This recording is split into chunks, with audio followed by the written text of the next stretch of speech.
Did you say three? Yes, I Two? said 3, 2, 1. But that's not how it goes. Well, that's how I do it. Well, that's how I do it. Damn it. That's not how that works. Hello? Hello? Soundboard on? uh, yeah. Yeah. I, Hello? I bumped yours, so. Hello? I probably need to up just a hair. Up a little. Yeah, I bumped it and went. Check, check, check, Pushed check, it all check. the way Okay, up, that's and probably I'm good. like, I'm gonna look people's. That's probably all right. Okay. Tell us if I'm low or if Jen's always low, I'm so always low. tell us how low Jen is. All right. Oh, Danger Boy, I was like, what did I do? I think you mean just being here. This microphone, I swear. What? It's never. Oh, hold on. Paid professional chat. Jen could be lower? What? Never. Could I? No. No. Okay. Is this microphone in a good spot, do you think? Yeah, it looks okay. What do you mean? I'm watching my levels. The microphone is super low. It's like touching the desk. I didn't touch it. This is how it was when I came in. No, it should be higher. All right. Can you get it up towards you? Yes, it just never stays when I change it. Like, it always just drops down. Here, let me come tighten it. You're not getting tight enough, probably. It's also like tons of leverage. So I think I want it like right here.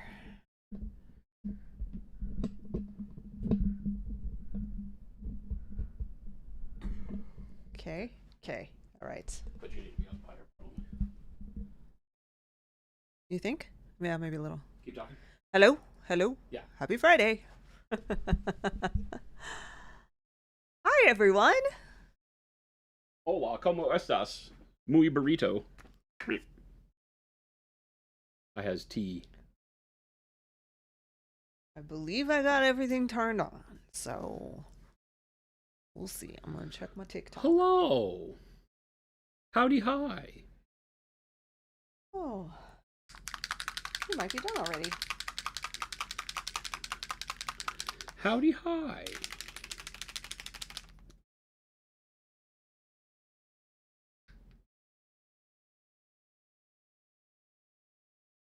What's that? I'm just making sure the TikTok's working. What's that? What's that noise? The TikToks. That's the Tic Tacs. The TikToks. Okay, it says live. And I'm gonna chat something because Talk to you about I that can silver never again? see Why? the chat. Why? What do you need to know? What do you want to know? What do you got to know?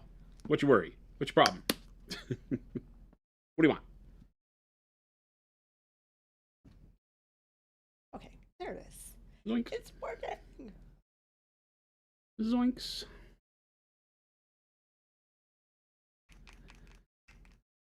That doesn't look thin enough to me.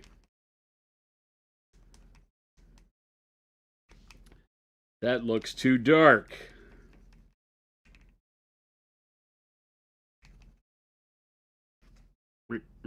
Yeah, probably. Probably a little too dark.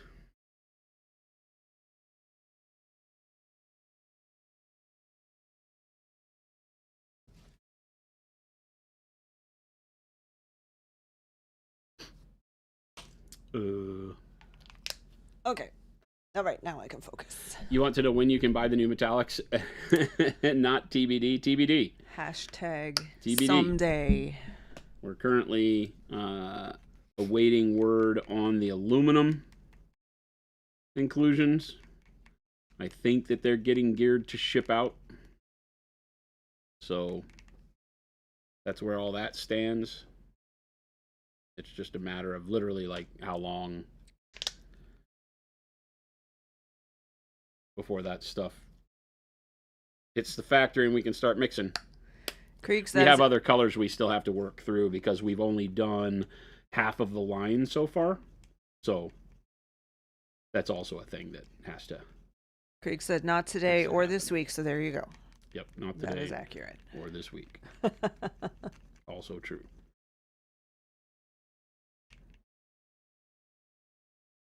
Still seems like a lot. Scorched Earth, thank you. I'm glad that you like it.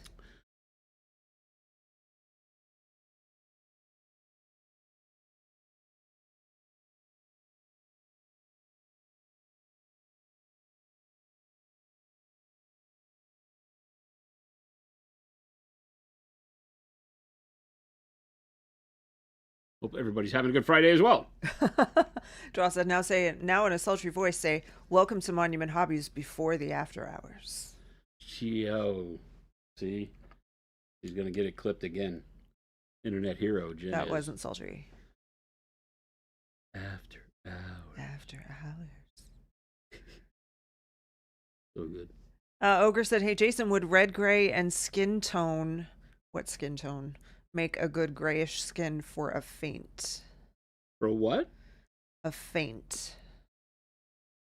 I don't know. I just read the questions. I don't interpret them. I don't know what that is.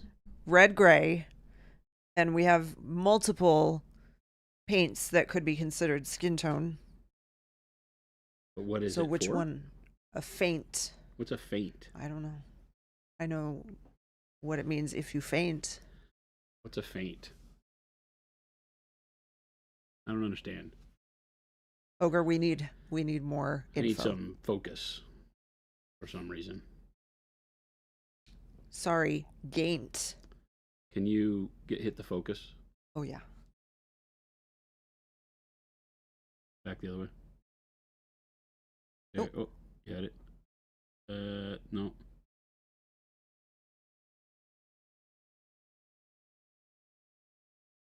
No, back the other way. Okay. That's Good? That's probably pretty Okay. Giant. I'm like, what the absolute hell are you talking about? I'm like, a gaint? I don't know. You're killing me, dude. Giant. Stop talking to your phone. Just type it. Like, we try hard here, folks, but you got to help us out. You got to help us help you. A giant. So okay, red, so red, gray. Well, I mean, a giant could be anything. A red, yeah, because What there's kind no of color giant? for giant. So I guess you have to ask Green. It if should be red gray green. is a color you want to use, then just about anything. I think probably beige red might be really good. And that same thing if you're trying to go for the kind of reddishness. Beige reds are a great skin tone. It works really well in that environ. But you could also move into like peach flesh and stuff like that. That would give you more of a... Oh. What's that? Are you finished already? Okay. Hang on 1 second, guys.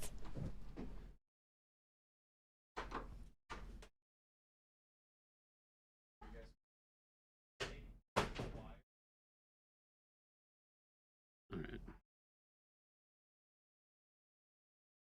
It's another Friday with the security company still here trying to figure out how to get our security system back up and running. So he'll be back here. Un momento.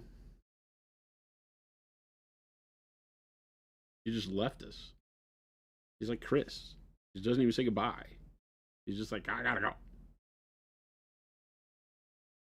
This is like the perfect dilution. I'm not even having to add water to the brush. I think this is great.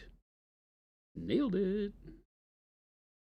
I have been here all day and I have done almost nothing. I feel like I've done nothing. I feel like I've done just a little bit of metallic paint on a few models. More than a few, but holy, getting sick of watching metallic paint.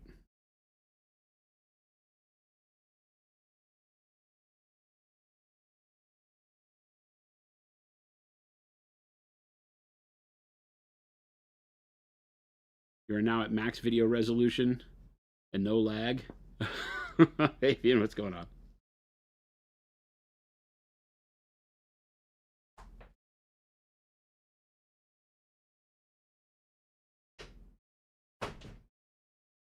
I thought she was back. She's not back.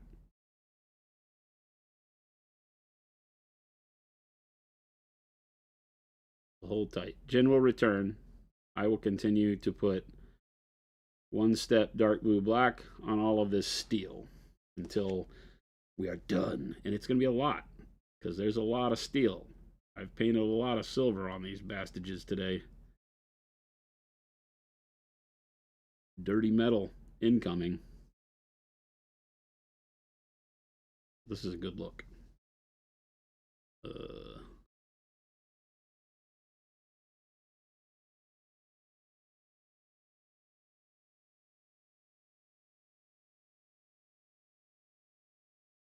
Hard to tell if I've hit everywhere though.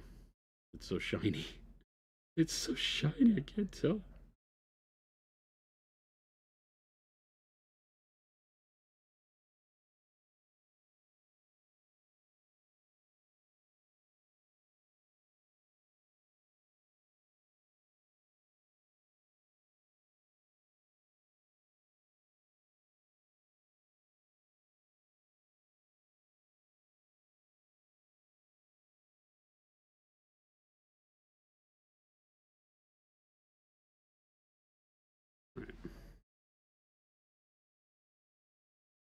About time we started streaming. What are you talking about?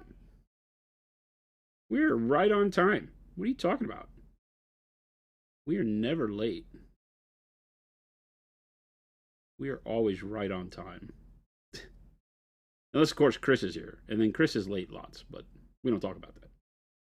We don't talk about that. We give Chris some leeway. Chris has got a lot of stuff he does. He's very good at it. So he gets a little bit of slack, just not a lot.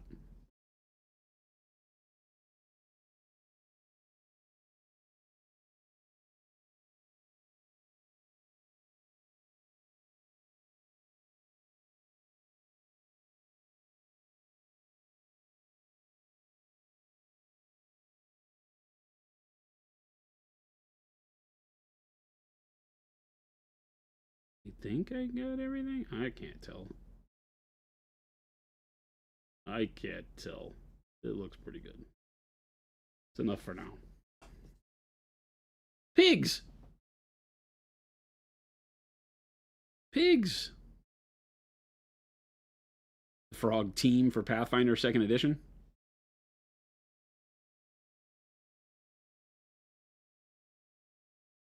What is Danger Boy asking?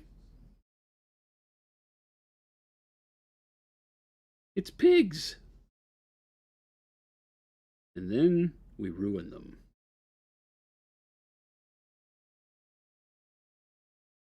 I am in love with dark blue black over metallics. It is just too good. Gives it that nice kind of dull steel look that I think works so well to start from. And then stuff like the rust and the earth tones go very, very well. So even better. After you've done this, this is just the first step. Then all the other colors you might want to do with metals. It works really, really well. You can see just the huge difference, but still not losing the metallic. And then like on the, once we get the other colors on it, looks great. Looks great, feels great. Oh, I did the basing. Some. I put the Golden Earth on him and Baggity Bomb.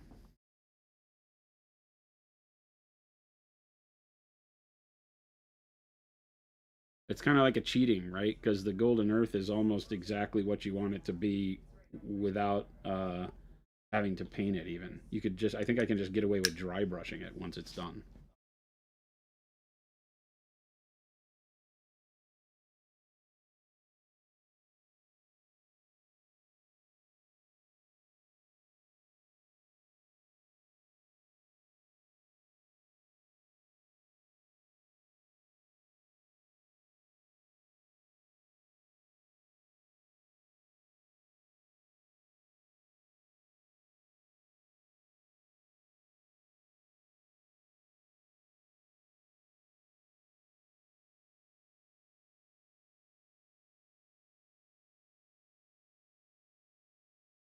Yeah, the cactuses are going to be cool. I just have to paint them, right?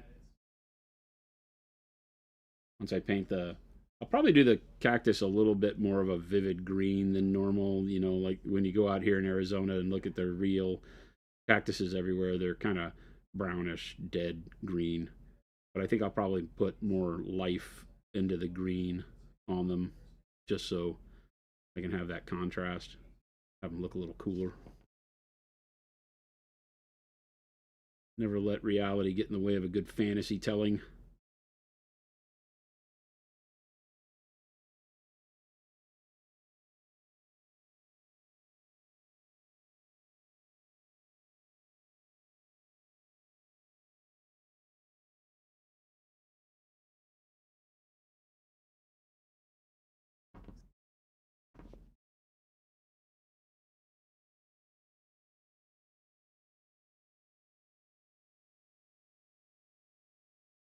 And I'm just treating this like a wash. I've got it really distilled.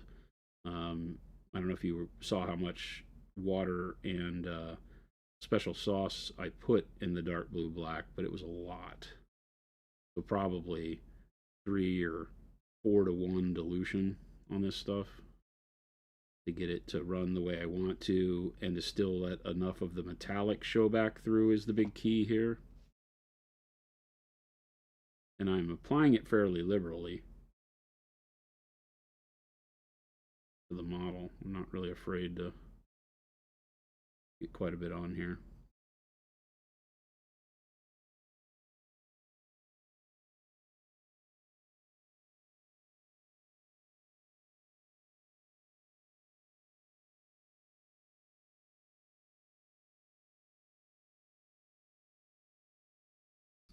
So good.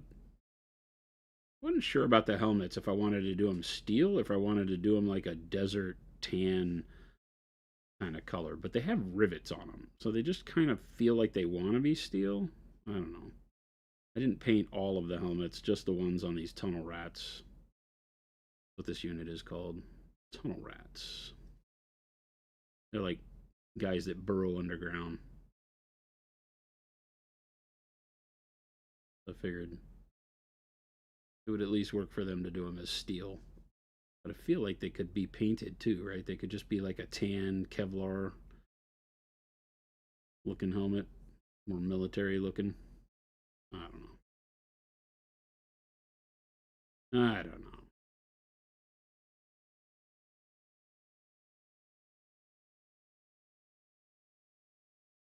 These guys are going to look awesome. These guys, they look like a Blood Bowl team, don't they? Like this guy looks like a lineman or something for Blood Bowl.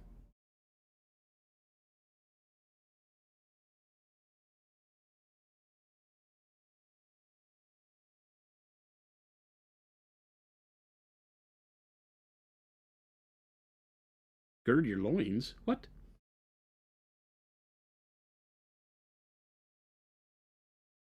You've been painting since the 90s? You're just not an artist? They'll fill your casket with the piles of gray? That's a great way to go.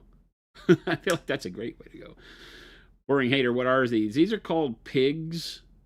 Pygmy trolls. They're for my troll army.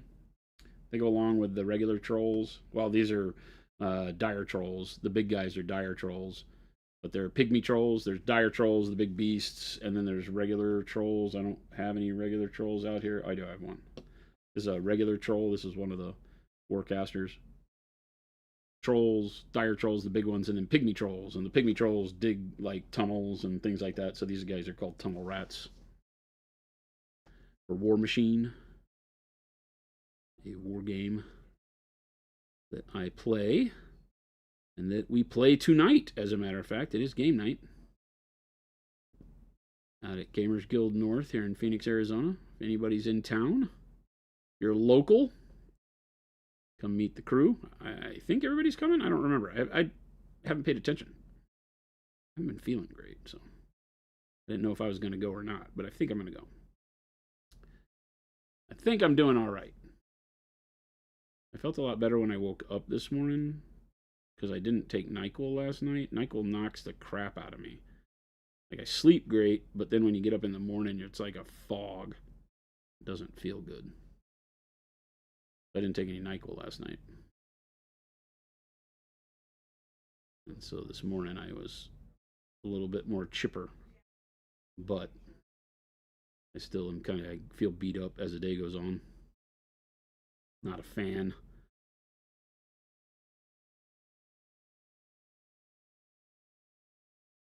If you have the opportunity to get sick, I would say avoid it. It's not what it's cracked up to be. The time off work isn't worth it.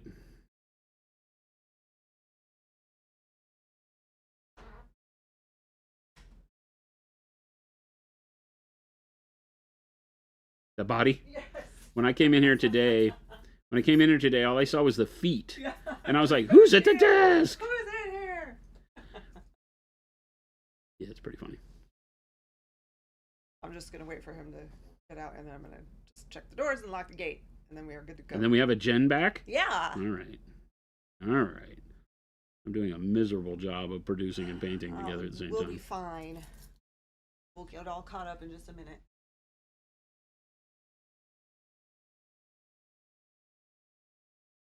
Saying ADT.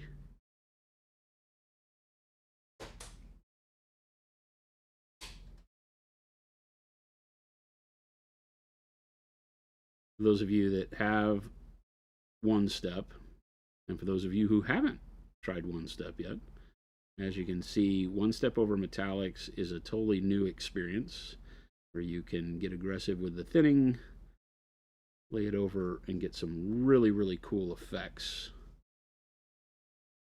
thrown down. And then just really depends on how bright the metallic that you're putting it over is. The darker the metallic, the more you thin the One Step so that it has less of an impact on the opacity.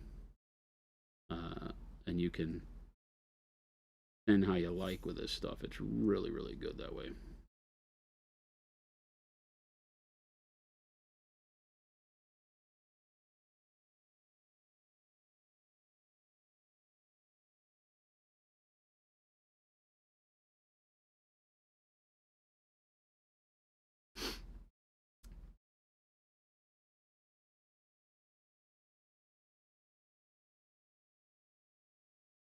Boring Hater says putting something over metallics usually kills metallics. Try dry brushing over with metallics. You can definitely do that. We do that a lot with doing our rusty metals. Paint the opaque colors first, and then dry brush over with metallics. As you can see with these metallics and One Step, it doesn't kill the sheen. It'll obviously knock it down. The heavier I go, the more it knocks it down. But the goal is not to have, if you're putting a filter over metallics, the goal is not to have them be as shiny as they were anyway, right? That's not the point. And then if you need shine on rivets and stuff, you could dry brush silver back over the top of this and get a lot. But that's still a lot of shine on that metallic. Like you can see with it fully done, after we do multiple layers of washes and filters, it still has tons of metal that look more realistic than the paint right out of the bottle. So these metallics that I'm using here are an upcoming formula that we're going to be working on, or that we are currently working on, and that hopefully will make it to release. And it is built to be more shiny than you would ever need straight out of the bottle, so that you can do the filters over it and make it really, really easy to get a nice realistic look for all of your metals very quick. You know, because just diluting some One Step and putting it over the top has such an impact already, right? Like you can just see how easy it tarnishes and gives you a dirtier steel without doing anything. And you could literally do an army like this and be done. All right, I'm back. Hi, Mike Disney on TikTok. Hello. Mike Disney, Irish. Irish Hellion. All right, let me go back here and find out what we missed. What's going on, Big Mike?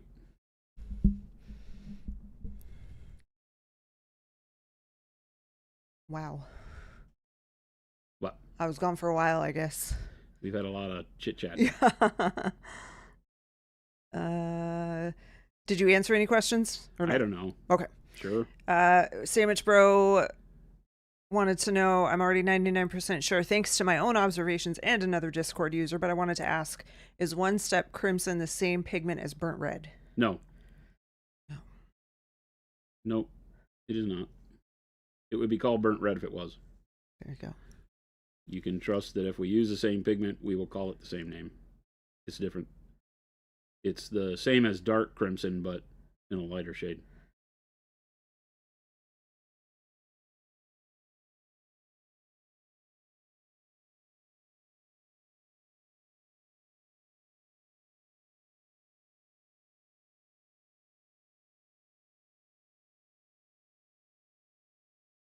Professor Donger, what would you recommend for a base coat to start a cream cloth? It's a first time chat. Hello and welcome. Yeah, hopefully you're still here and not feeling like we ignored you, so you took off. I'm slacking a little bit. The cream cloth can be started with like things like orange brown, dark orange brown. Also, like dark green brown is a great shade for that.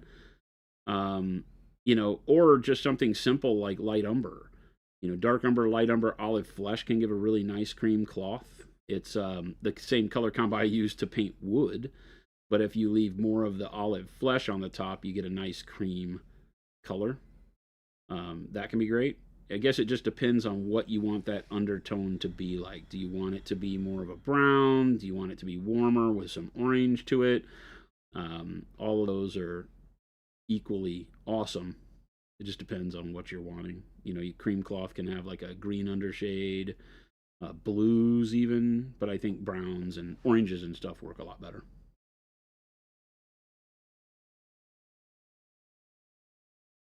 D. Bowler asked if there was any chance of doing one of these metal workups with currently available metallics. Yeah, I think you keep did, saying right? I will. Oh, okay. I'm gonna do a individual character with that is like more of a solo rather than the character that's in my main army.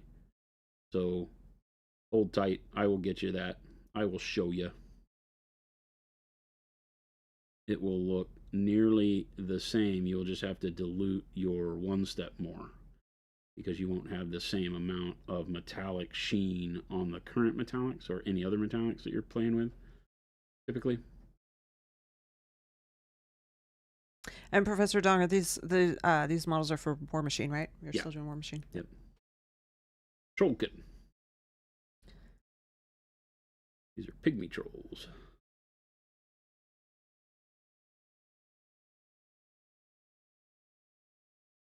The tunnel rats. Jack Not So Nimble said, "Hey Jason, I'm painting my Pirate Queen Scar Ravenmane bust. Oh.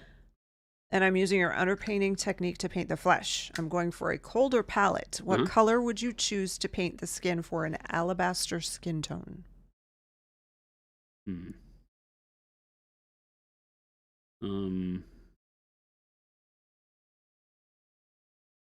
I guess, I still like using all of the normal, like, Caucasian flesh tones, and then mixing things into it is the way to go. You'd have to give me an idea of where you want, when you say alabaster, how do you want it to lean? Like, what color do you want to see the most of at the end of the day? Right? Because it's fairly pale, right? Super pale. And almost like maybe a little pinkish. Yeah, it's like almost like porcelain. Yeah, like a porcelain doll feel. Kind of, yeah. So again, I think something in the neighborhood of what is that? Oh, that's supposed to be leather. Beige red might give you a lot of the pinkishness that you want to pull off flesh, and then start adding in. Yes, I'm leaning towards pink or purple. So beige red, I think, gives you kind of the pinkishness. You might then start with like, oh boy, for a mixer, I almost think something like you could use a little bit of gray blue. You could use a little bit of like bright green blue. And then as you get into like more of your upper highlights, something like even like pale pink works really well. But you're going to have to mix as you go so that your skin tone doesn't turn into a non-skin color, right? When you look at skin and it has pinks in it, you don't paint it pink. You just mix in pink. Otherwise, you wind up with it being too, I don't want to say comic-y, but yeah, kind of comic-y. And it's really just getting the light skin tone the way you want it is the biggest chore, because you're going to need to put in a tint, and most of the time white isn't going to do it, although sometimes it does, right? With something like beige red, the white is going to give you a little bit more of a pinkish, pastel-y look to the flesh that you might like, and that might handle a little bit of the where do I go with the highlights.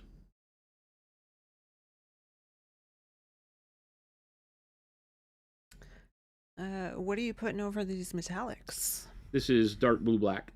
Dark blue black. Yeah. Is that a dark blue black one step? One step, okay. Yeah, sorry. Dark blue black one step. Diluted heavily. So it is probably, I don't know, 4-to-1 dilution, something like that. And I just diluted it with 1-step medium, the special sauce, and water. More special sauce than water. Okay. I Camarillo on YouTube wants to know if Baby J is still playing Horus Heresy. Said I'm visiting a friend who lives down the street and would love to play some Heresy with you guys. I believe he still does, yeah. Everybody here has a Heresy army. Kyle's the big Heresy dude, our sales director, and he's still very active in doing narrative campaigns and things like that. And they do that at Old World, right? Always the ability to get a game. Well, like the guys will go up there sometimes early on Friday to Gamers Guild. Oh, okay. And they'll do that first. They've been doing Zone Mortalis, which is 30K boarding action type stuff. They played that last week. I don't know if they're doing it this week. I'm not in the loop on what all's going on this week.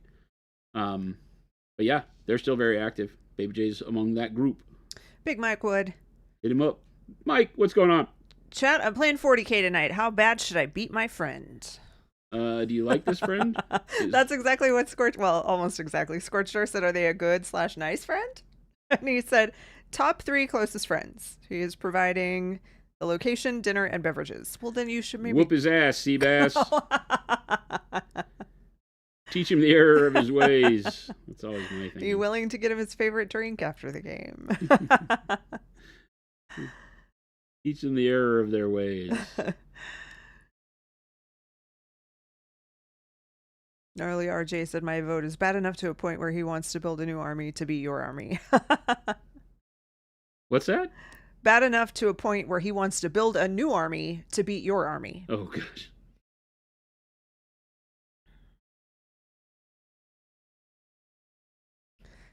Boring hater, these are Warmachine models. Yeah. Some type of like froggy trolley thing, maybe? All I see is helmet, so I'm not sure. These are pygmy trolls. Pygmy trolls. They're called pigs. Pigs. Okay. They are. This is a unit called tunnel rats. They are. They dig tunnels, hence the name. Oh. The shtick of this army is that they have They dig tunnels and trapdoors. They're, I guess, very like Vietnam tunnel rats. These guys will go through, dig tunnels, and the rest of your army can ambush out of the tunnels. So you have these trapdoors across the board that your army can pop out of. Big Mike Wood has seen how it works. Mo said that was a good answer, and Avian said that I was not wrong in my description. Trolly, froggy things. Froggy, trolly things. Froggy, trolly things. They are kind of froggy, trolly things. These guys are trolls. These guys are froggy. Part of the same army, though. This is my warlock, the main character. And these are the dudes in the army.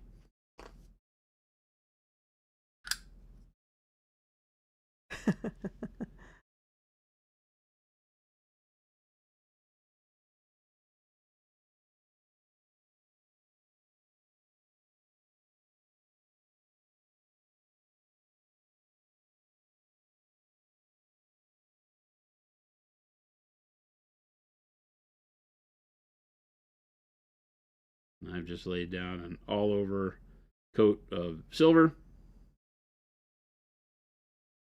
And now doing the filtering over the top. And the way that I've been doing this on the test models that I've done is to do this coat of dark blue, black 1-step. And then I'm going back over the top of this after the fact with bronze, yellow 1-step. And then some rust 1-step, as all done as filters. So it's not using the 1-step as a 1-step paint necessarily. It's thinning it down to get it to cover more lightly, but still have that all over aggressive filter that 1-step does so well. Gnarly RJ wants to know what army Chris is playing. Said, I want to build a meta army to out meta his army. For what? For Warmachine? Probably Warmachine. Or for 30K? Probably this was a fairly old question, so probably Warmachine. It's before we said that they were all still playing Horsehair. Yeah, Warmachine. Oh, Thornfall. He's playing pigs, real pigs. He's done an army on. I think tonight he might be playing Arcadius, if you're familiar. He printed out Arcadius, and I think he may be trying that caster out to see if he likes him. Dr. Arcadius. Bellacor said, "Hi guys, sometimes I need the smallest amount of paint possible for a touch-up. Is it okay to unscrew the cap and grab it that way?" Heck yeah. It's all the same paint. Yeah. However you like. Paintball doesn't know how it's being used. Scorched Earth said, "If I have warm flesh, what would best be mixed to get dark warm flesh?" I mean, we make a dark warm flesh. He didn't have it. Oh. I think that's the thing. What would you mix with warm flesh to get dark warm flesh? Probably something like, do you have warm yellow? Warm yellow. Or yellow ochre? Something in that range. Golden brown, yellow ochre, something like that. You might even get away with like burnt orange if you're very careful with, not putting too much in there. You just need to have a darker shade added to it that still keeps a very warm tone going. I said, "I do thank you." Swifter Bear wants to know, I know it doesn't happen often, but Jason, how does it feel when it's just you in the studio talking to chat? I've never streamed and can't wrap my mind around talking to people who aren't physically there. Oh. He's done it for a long time. Yeah. He's years and years doesn't and have years any and problem years. with it. He just imagines all of you out there. In your underwear. In your underwear. I imagine chat in their underwear, and it just works. No, I don't know. I have been on stage and in front of people most of my life. And so for me, when I started streaming playing video games, and it was just me talking to myself, before anybody found my channel. And the first people that found my channel were like, "Who are you talking to?" And I was like, "You now." You just talk. You just have a conversation in your head with whoever will listen. I talk to myself a lot anyway. I'm a weirdo. So I sit here and have full-blown conversations with myself if I'm painting alone without chat. So it's just a carryover from that. It's easy to talk. Follow-up questions to the imagining everyone in their underwear. Jimbo wants to know if it's sexy underwear. Of course. Mankinis for everyone, even the women. Stan said, "Well, I am in my underwear, t-shirt, and boxers." See, that's the thing, is that it's probably not too far off to be imagining you all in your underwear, because you probably are. You're watching at home. Mankinis for everyone. Game Delay said, "Jason, you've seen me in real life. Why would you imagine me in my underwear? Please don't do that to either of us." Oh, well, I mean, yeah, it is kind of weird for the people I've met, but I don't discern. I'm not, I can't remember to change it for certain people. They have to treat everyone equally. I like this guy. I wish the whole army was like this guy, just their heads poking up out of the ground with a bird on a gun. Birds. Everyone wants to know how you're feeling today. Thank you. I'm feeling better. It's funny because by the time stream starts, you're halfway through the day, because I've been up since 7 o'clock. Yeah. And it starts weighing on you. So I don't know how much I'll make it through game night tonight. Uh-oh. I've been wanting to go to bed at like 9:30. Yeah. I've been stretching You've been making it till to 10. Yeah. So. Oh, I wanted to do black on the cannon. Haley said, "I'm at work. I'm pretty sure HR would have issues if I was in my underwear." They don't have issues with you watching the stream? I mean, what's one more thing? Jay Mathias on YouTube, "Can Jason run down the skin recipe he used for the Gorger Maw Pack model he did a while back?" Oh boy. No. If it's a while back, he probably might have a hard time with that. I can't remember what I did yesterday. I feel like that was on a stream. That's on stream, yeah. I would go on YouTube and try to check that out. I do not know right offhand. It was a lot of beige red on those guys, but I don't remember what I started with. Royal purple, maybe. Got one here. I feel like it was, yeah, royal purple, and then royal purple into, I think it was dark magenta, and then the dark magenta into the beige red, and then like the olive flesh beige red combo, and then eventually like olive flesh at the top for that kind of desaturated, been in a cave flesh tone. That feels right. I can see a lot of the dark magenta is the big standout. There might have been some yellow transparent in there because it's got some jaundiced yellow to it as well. But I would shoot you over to the YouTubes. Shailene, hello. Shailene said, I'm here for a good time, not a long time. Just checked into our hotel. Wanted to stop in for a few minutes to say hello. Are you on vacation? What? That's so nice. We need a vacation. You need to get dogs that behave. Yeah. I planned us one. Did my part. Yeah. You know, last week when I was talking to Tamara, she said, hey, when I move back, I'll come stay at your house and take care of your dogs. Cool. Justin said, so the dark blue black one step would be the go-to for that tarnished steel effect? I'm loving it. You know, there's a lot of things you can do, browns, but I like the dark blue black because it gives it a very good kind of dirty steel effect. You know, when steel, the word tarnish is weird. When it starts to oxidize, it gets just a very dark gray generally. And then you can add colors like your rust tones and earthy tones into it if it has, any kind of outside influence or is weathered, outdoors and gets wet. Then you can start putting browns and reds and oranges and things like that onto it too. We're doing a little bit of that as we work with these trolls. I'm not going like full, Nurgle rust mode with them like I see some people do. But I like the dark blue black. It's for this army. It really really works. It looks really good once you get it on there because it doesn't look too beat up. It looks like it's serviceable still.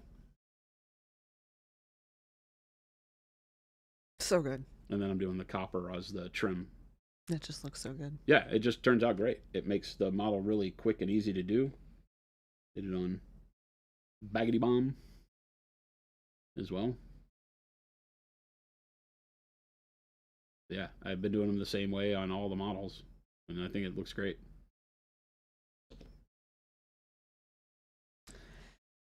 Ironic Demonic on TikTok wants to know if there are any unusual uses for noosh besides weathering and shading. Wet blending. A lot of people use it for wet blending because it adds such a long dry time to acrylics. So if you're having problems with wet blending or any kind of surface blending with acrylics, then it is fantastic for that. You just need to be careful that you don't add too much noosh if that's what you're doing, because it can, like with the weathering issue, it can make it last 15-20 minutes, and once you get your blend set, you probably don't need it to last quite that long. But yeah, wet blending is a great tool. What else? That's kind of the big one that people I see use it for outside of the norm. Anything where you need that retarder to add dry time to your acrylics, I think it works great. People doing like freehand. We've had some people that have said, hey, when I'm doing freehand, I really like to mix in some noosh with the paint so that they can kind of not erase, but they can fix, what they're doing because it has that longer open time. I have not tried that. It makes sense in my head, but you're not ever going to remove the paint 100%. So I wouldn't get, too excited about, oh, I can erase it. You kind of can. But wet blending's the big one, outside of just the weathering that it was built for. Black up on YouTube, staring at the recent Kithgard Colossal and wondering, Ooh, so good. They're sending me one. Would you airbrush prime something that big, or just rattle can it? Oh, I would probably rattle can it, believe it or not. Yeah. I rattle canned all these. I posted up in the Discord my process for, doing whole armies at once when rattle canning. I did all these in gray. Just for speed. And I didn't have any black here at the shop. That's the biggest problem with this shop, is that we don't have access to all the stuff anymore. It's all over at the other location, so needs to be requested in advance. Yeah. But I just used Color Forge. I forget which, standard gray on this whole army. And for the Fortress King, I would do the same. No reason not to. Great model, by the way. Shailene also wants to know if you recovered from your hurt diaphragm. Oh my God. Last night, Jen asked me, what in the world did Christopher say? And I almost died again just trying to tell her. He started laughing. He's like, it still hurts. A windstorm in a Jell-O factory. That's just... It's crazy because I heard the thing about, like Gabe came in and you said, were you pooping or something like that? Or you going to go poop or something? I heard that, got up to let the dogs out, came back in, and I thought Jason was dying. Like, he was collapsing, and yeah. I'm like, I missed the good stuff. Those damn dogs. Walk away for 30 seconds. The whole world changes. It was so good. That's one of Chris's highlights of his entire life, was that statement. Photon Cosmonaut, I am painting the new Escher models and want to use the Rogue Hobby set. Any suggestions on how to highlight those paints? I'm a little stumped on how to use them. Well, I mean, they're not different. Yeah, they're no different than any other paints. If you're looking for highlights, all of those, well, you've got a pretty good selection of paints there. Between the ultramarine, bismuth yellow, the dark hot pink, you've got some great things. So, I think pale pink for dark hot pink, mixing that in is a great highlight. The bismuth yellow, pale yellow works great for. The ultramarine, faded ultramarine works great for, but also white blue works great for. So if you don't have the other colors, the easy way to always get a highlight out of something is to mix a little bit of white into your color. And then you've got the ability to tint. And you can do the same thing by adding, gray and black to tone and shade that same color. You have to be careful with that because you can get it to a point where you desaturate the color enough that you lose the base tone out of it. So you got to be careful. But, I mean, that's the easiest way. If you're not sitting with, like a whole bunch of colors in your collection and you just want to start with one like that, then I always strongly suggest doing white and black to mix in with those colors.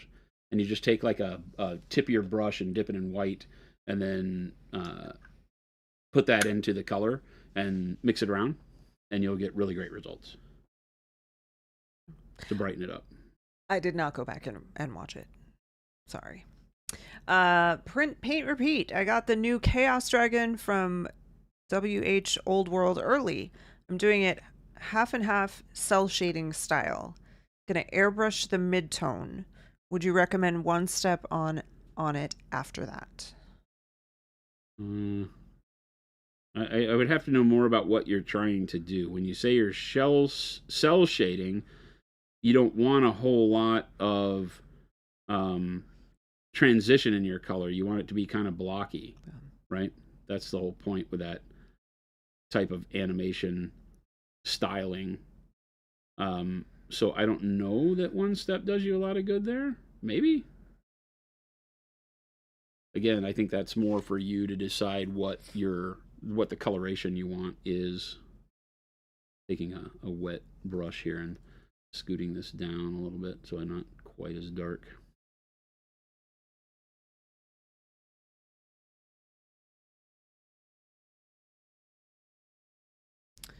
Rob Younce said, I'm going to try to convince my wife to go to Arizona on vacation so I can visit the store. Awesome. Give it a couple months. Yeah, I was going to say, give it till fourth quarter. Because then You it'll see the be a experience center. way cooler visit. Also, if you live somewhere cold, that's a good time to come to Arizona. Great time and it's to come easy to to Arizona. convince people come to Arizona in the no matter in the where you winter. live, the winter is the time to be here. We have the best weather of any place on the planet for about 6 months. And yes, like Dross said, there's a rich cultural heritage here. All kinds of stuff to see, especially in this area. Bud, Robert Earl Keen tonight. I don't know who that is. Do you know Robert Earl Keen? It sounds familiar, but I'm going to say no. Yeah.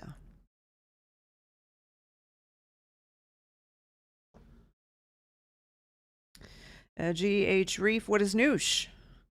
Noosh. My paint's always dry before I can wet blend, even with a wet palette. It starts for new wash, or stands for new wash, new type of wash. And what it is and what it was built for was to allow you to get a longer open time with acrylics so that you could do subtractive weathering with them like you do with oils. So if you put an oil filter on your tanks or infantry or something like that, you would put a color on your models and then wipe it off. And it leaves a filter color where you wiped, but it reduces the model back to its base tones in the high areas. And so we created an acrylic water-based version of paint that allows you to do that. And it works like a champ. It allows you to do some pretty incredible things with acrylics. So you don't have to use heavy solvents for cleaning and messing with chemicals and oils that don't have. The biggest thing with oils is a lot of people love painting with them, but all they paint with them is display models. And I know that James Wapp will get mad at me for saying this because he paints his gaming miniatures this way too, but oils don't have good resins in them. They just don't. And the resin is what keeps the longevity of the paint on the model. Oils are not made for painting three-dimensional objects. They're made for painting canvases where the resin isn't that important. So long as it sticks to the canvas, you're good. But even the alkyd resins or whatever they are that have higher end resins are still not as good and not as UV protectant. They'll yellow over time and things like that. So that's why you don't hear me talking about oils being very good for miniature painting very often. They just don't have the right chemical makeup to do what we do very well. There's a reason why acrylics exist. And so we're trying to always find ways to make acrylics do the things that people want out of oils, and things like inks. Why we've made the transparent paints is to take the place of inks. But that's what Noosh does. It's a really, really good medium for adding to anything. We were talking about it earlier, where if you're wet blending, it'll give you a longer dry time on your acrylics that can help you with your wet blending. You don't add a lot, right? Because it also dilutes the color because it is a medium, right? So it will thin the paint. But you can play with it and add quite a bit to your paints before diluting your opacity too bad, and it'll allow you to wet blend in some really cool ways. I know Kenny uses it for wet blending quite a bit. He keeps a puddle of it on his wet palette while he's painting, so he can go in and add a little bit into his paint and extend the use of colors on the fly. Great way to use it. Shailene, have a great weekend. Enjoy your vacation. Enjoy. You're jealous. Meeple, Jason and I went to a restaurant called Jing. J-I-N-G. J-I-N-G is very good. Japanese fusion. Yeah. Is that the way to say it? Probably.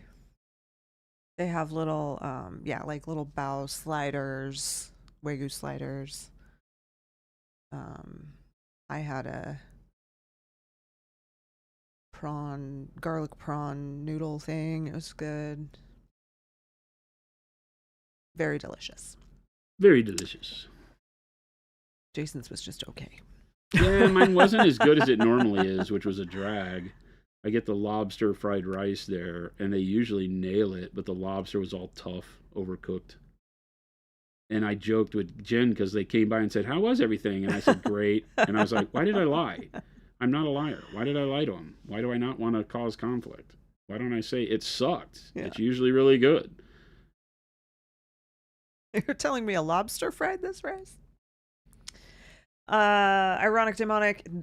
He is currently using dark blue black. Yep. 1 step. Really diluted, right? I can't remember what you said. Yeah, like 4 to 1. 4 or 5 to 1. Yeah. With special sauce, the 1 step medium, along with water to make it pretty thin. The dark blue black is a heavy intensity pigment, so you can dilute it fairly aggressively, and it still holds a lot of tint strength, like you're seeing. So it's coloring the metal very nicely. Do you think it would look good on magnesium? Oh yeah, the dark blue black. Yeah, it would darken up magnesium tremendously. But magnesium's already pretty dark, so you got to be careful there. I'm diluting it so that it's giving us just that hint of kind of blue tarnish to the steel, right? So you can see with the few that I've done already versus the way it looks, you can see the amount of coloration it's giving, but it's thinned enough to where you still get a tremendous amount of the metallic showing through. That's the whole goal.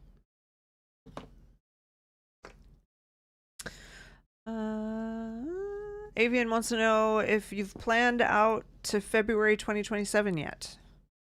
My work makes normal vacations difficult. All my winter hobbies are nigh impossible due to the stupidity of youth. No? We don't have any events planned for February. We don't have any events planned at all yet. For next year? Yeah. I mean, no. I mean, I think here, like to come here. Oh, no. Nope. Not until the store is open and functional will I start doing anything calendar-wise. I have a lot of wants and a lot of wishes, but we're not going to make any promises until it's all done. We do the soft opening, we find out, make sure everything's working right, we go through all the motions, and then we'll start in earnest with calendaring and things like that. But we're hoping to do the soft launch of the store and the Experience Center in probably October, November timeframe, depending on what the contractor comes back. He's supposed to get me numbers this weekend, and as soon as he can get me numbers, then he'll give me start date as soon as I can approve, right? I might have to haggle with him on the numbers a bit, but he was here today, and I talked to him. So as soon as we can go, I got to get the electrician and the ceiling people in, because we've got to redo an entire room with ceiling, grid, and tile. So those are the 2 big things that have to happen, the electricity being the biggest one. Yeah. There's not a lot of construction, because we basically just had to tear the walls out, and that's done. Yeah. We did that. And the rest of it is build. It's really just like flooring. You got to get the flooring in. So, pretty simple stuff. Shouldn't take too long as materials are available? Question mark? Photon Cosmonaut, I am happy that you like it. And yes, it has been known to do that. What's that? Brush scoop. Said I had I just cleaned my brush, Chad. I cleaned my sable today before the stream. Yeah, I can't rely on Chris to do it, so I had to do it. He's not even here, and you throw him under the bus. Heck yeah. Does he wash my brushes? Photon said I have a beat up trusty brush that I wanted to bring back to life, and I think the brush scoop gave it another life. Yep. It can do that sometimes.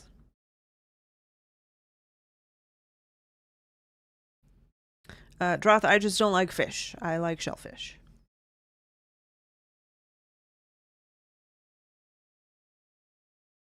Finger eraser, best eraser. What is the paint handle? It's the Cobalt Keep one. I got a bunch of bases from them that you put the magnets in, and they make this little holder that lines up with the cross section on the bottom of the base and just snaps in there. Has the metal that the magnet goes onto. It's perfect. Feels good. Works good. You get 3 for $9. Can't beat it. Go buy some. Support them. Great people. I say great people. I don't know them personally, but I've been emailing back and forth with them. I'm going to try to carry their stuff in the store if they'll let us. Look at that big silver gun. It looks so dumb when it's just painted like the silver. Silver. Look how bright that is. It's very bright. It's insane. 3 for $9? Yeah, you get a pack of 3 of them for like $9.99 or $10.99 or something like that. It's dumb. And they come with these stands, right? So you get 3 of them with the stand. They're all the same size, but I think they have like an XL size and a large. I don't remember which size I got, but you get 3 of them. They just have a piece of steel in there, so the magnet grabs onto them, and they just go on these posts, so you can stand up without falling over. They're great. That's pretty neat. Definitely recommend. They get a 10 out of 10 from me so far. They hold pretty heavy models without any problem. All right, I am almost caught up on questions. From Black Up, troll question. Huh? How are you planning on handling the spines on the dire trolls, or are you just going to ignore them? What do you mean? Spines? How am I going to paint them? Yeah, I assume. I've already been doing handling. Red. We already painted one. We got Clanger that we painted. Clanger. Ta-da! Individually painted red. It drives me bananas, but you do it because it looks good. It's the right answer, so that's what we do, is we paint them red, and it makes the model 100 million times better. So it's 3 colors of red on there. I think I started with black red, or no, with dark plum, and then I moved to burnt red, and then orange red. Sandwich Bro. I think that Clanger has the most, though. They don't have a lot. The Jungle Trolls have a lot of hair. What's the other guy's name? Chomper has quite a bit, but they're all nestled together. There's less skin visible through them on Chomper, so maybe a little bit easier. I'm not ready to guarantee that yet. Sandwich Bro said, I would just like to thank Jason, Jen, and Co. for these streams. I mean, I'm only here one day a week. You got to really give Chris some credit for this. I was going to say, he's the hero. Chris is the hero we need. Yeah. And Sandwich Bro said, I find that if I cannot use the advice given, the feeling of other people expressing their creativity helps me to paint. Awesome. Yeah, it's funny because, you might tune in for a show and we might not really discuss anything that you're doing. You might not be like, well, yeah, I'm not doing any of that, right? I'm not painting on metallic. I'm not painting metallic. I'm not painting trolls. I'm not painting blue skin. I'm not, whatever it is we're doing. No free pub for Chris. But it's, free always pub for free that pub guy. for Chris. But the, the reality is that we hope that the inspiration, regardless of what you're painting, is able to be found here with, other people getting excited, talking about what their projects are, questions that are being asked that will, deviate from what we're working on. All that has relevance. And, it's why we've been doing this for 10 years, and you guys still keep turning it up. It's great. Appreciate every one of you. Game Delay said, Jason cleaned his brush? No. I did. The prophecy has been fulfilled, and now the witch will claim my soul. I did. I thought I was safe. I did it. I did the thing. I had to. I've been painting with metallic so much that my sable was starting to get a little rough around the edges because you could see all the metallic built up in the ferrule, because I've been glazing with some of the metallics too.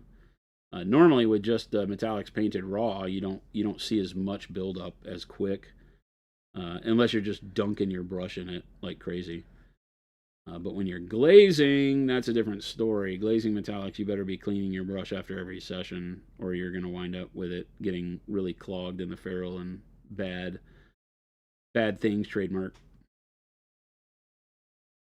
Boomhonker said, best name ever, by the way. I was just about to stop and say, Boomhonker. I love that name. Boomhonker is literally the name of if I could name my own troll caster, that's what it would be. Boomhonker. I mean, you can name him whatever you want. Boomhonker said, whichever genius decided to put basing texture in a tube deserves a sizable raise. That's me. Is that guy. That was me. Thank you. Give you a raise. Thank you. Yeah. I think it's the best thing ever. I approve it. I think it's literally the best thing ever. I approve the raise. People come like, why did you stop using the tub? Brr, brr, brr, brr. My best Chris impersonation. Yeah. And I'm like, you guys need to embrace change because the tube is the best way to do that's ever existed. And, when we started looking at making the expert acrylics and we were like, okay, we got to figure out how does paint go in tube. We were like, well, if we're doing paint in tube, why don't we do paint of other types in the tube? Because I think that It's always been an absolute nightmare filling the basing texture. Oh my gosh. It's horrible. Everyone hated it. The like painting, the entire production crew hates it. Everybody hated the old way because it was so messy. It wasted so much paint. Cranky on those days. Yeah, it wasted so much paint, ruined people's clothes. Yeah, it was bad. It was bad. There's no good way to do it because it's so heavy duty, viscous. We built multiple machines, paid tens of thousands of dollars to have custom machines built, and none of them worked. It was terrible. And so we were like, tubes solves the problem. Mm-hmm. Painting by the hill, my LGS started carrying Procryl, but I had to go to the Monument site to get what I can't get there, T-shirts. Yep. Yeah. Yeah, the T-shirts we do through a third party. We don't do them ourselves anymore, so it makes it to where the FLGSs can't carry them. We don't even have them here. Like, we have to order them, too. Yeah, we have to order them just like you guys do. Sandwich Pro said, I'm painting Flesh Terrors right now and was wondering about the similarity between Crimson One Step and Burnt Red, at least once they are dry. I mean, there's totally different colors, so Crimson is more of a cool red. Burnt Red is it's burnt. More warm red, right? Oh, Shadowcast. They'll work well together if that's what you're wondering. Shadowcast, thank you for those gifted subs. And Crimson would be a really good color if you didn't do too bright of an underpaint. Crimson would be a great color for Flesh Terrors.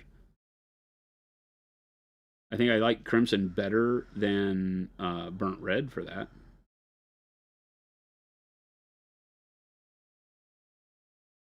Doing like a Payne's Gray or a dark blue shadow, and then maybe, wow, what would I use as an undercoat color for One Step Crimson if I was doing Flesh Terrors? Maybe like ivory or bone? Probably like ivory, I think, or taupe. Taupe would be good. Oceanum Roses Valde. I was like, wait a minute, what's going on over here? I'm like, why can't I read these names? Put joke here. Vicithor and La Pellis. Give a little shout out to Shadowcast for that gifted sub.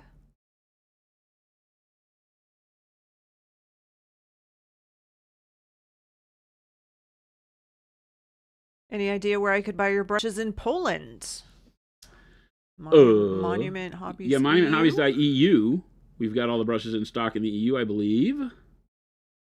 We ship direct from our warehouse in France. We have, there's Monument Hobbies EU. We have our own subsidiary, fully owned subsidiary corporation in France that we handle all of our EU customers from. And it is staffed with 2 wonderful Monument Hobbies employees.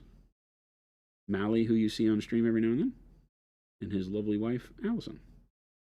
Mally and Allie. Mally and Allie. D-Bowler said, assuming someone didn't have any basing texture, what's the most useful first one? Oh, boy. I mean, they can all be painted, so...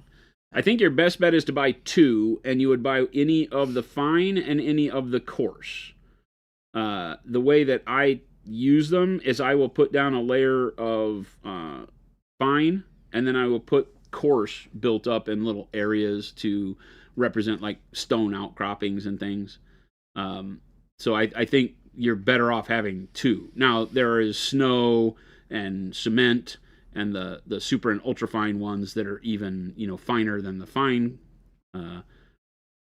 as far as like texture, and those are great. But to start, I think getting a fine and a coarse is the way to go. That'll give you everything you need to do great bases every time. 60% of the time, it works every time. Sandwich Bro, I don't know if Mike is still here. Big Mike, are you still here? Sandwich Bro said, I was talking with my LGS the other day. They were saying that they've been trying to get product, but we're having issues. They all say that. They do all say that, unfortunately. That just means they're not answering their email. Yeah. Tell them to check their emails. 9 times out of 10, it means they're not checking their email. Not always. We do make mistakes, but They If Big Mike Wood is still here by any chance, he can get the name of the store and reach out to him for sure. If not, you can message him the name of, I don't know what his name is on Discord. It's a funny name, I know that. Because I remember he said it and I laughed. Something gut. Yeah. You can message Baby J on Discord. He's the only one I can ever remember. Yeah. Message Baby J, give him the store name, and the team will reach out. Half Acre of Fun, you do the same. Tell him, maybe rank them in order of your favorite. Half Acre said 4 game stores in town and none carry Pro-Accrel. So, yeah. We are solving that issue. Yep. That is Big Mike Wood, who's in chat, is a recent addition to the team. Yeah. He may not be in chat right now. He may not be here anymore. When he comes through chat, he's a recent addition to the team, and he is our outbound new store sales guy. So he is his job. I shall search for this large Michael and infant Joe. Baby J is for sure Baby J. I know that one. He's like delicious something gut. It's an ogre name. Yes, he said that, and I cannot remember. Delicious round gut? Maybe. Round gut? Something like that. Could be. Viper said, I messaged Baby J the other day to get your stuff locally. He responded by the next day. Yes, now that is something to keep in mind. This is their weekend, so they don't work on Fridays. So if you do message and they don't respond until Monday, don't be offended. Or if you don't get a response right away, rather. Yeah, we do a 4-day work week, so we do not require them they don't to have all to answer be messages on weekends. On top of answering on their weekend. We ask them to try to the best they can, but they don't have to. So gotta let them have a life. Well, I don't know what to tell them then, Half Acre. What's that? He said, I brought it up to my preferred store in town, and they said Tooth and Coats is basically the same and more well known. Wow. Yeah, they don't know anything about paint. Then there you go. That's fine. How to tell me your store doesn't paint without telling me your store doesn't know paint. They're basically the same. Are you in the U.S., Half Acre? If you are, I mean, you're not going to be able to get it much quicker than from us. One's made by a company that makes house paint. Even if you go through a distributor, you're probably going to get it quicker and have restocks be much easier. But whatever. What do we know?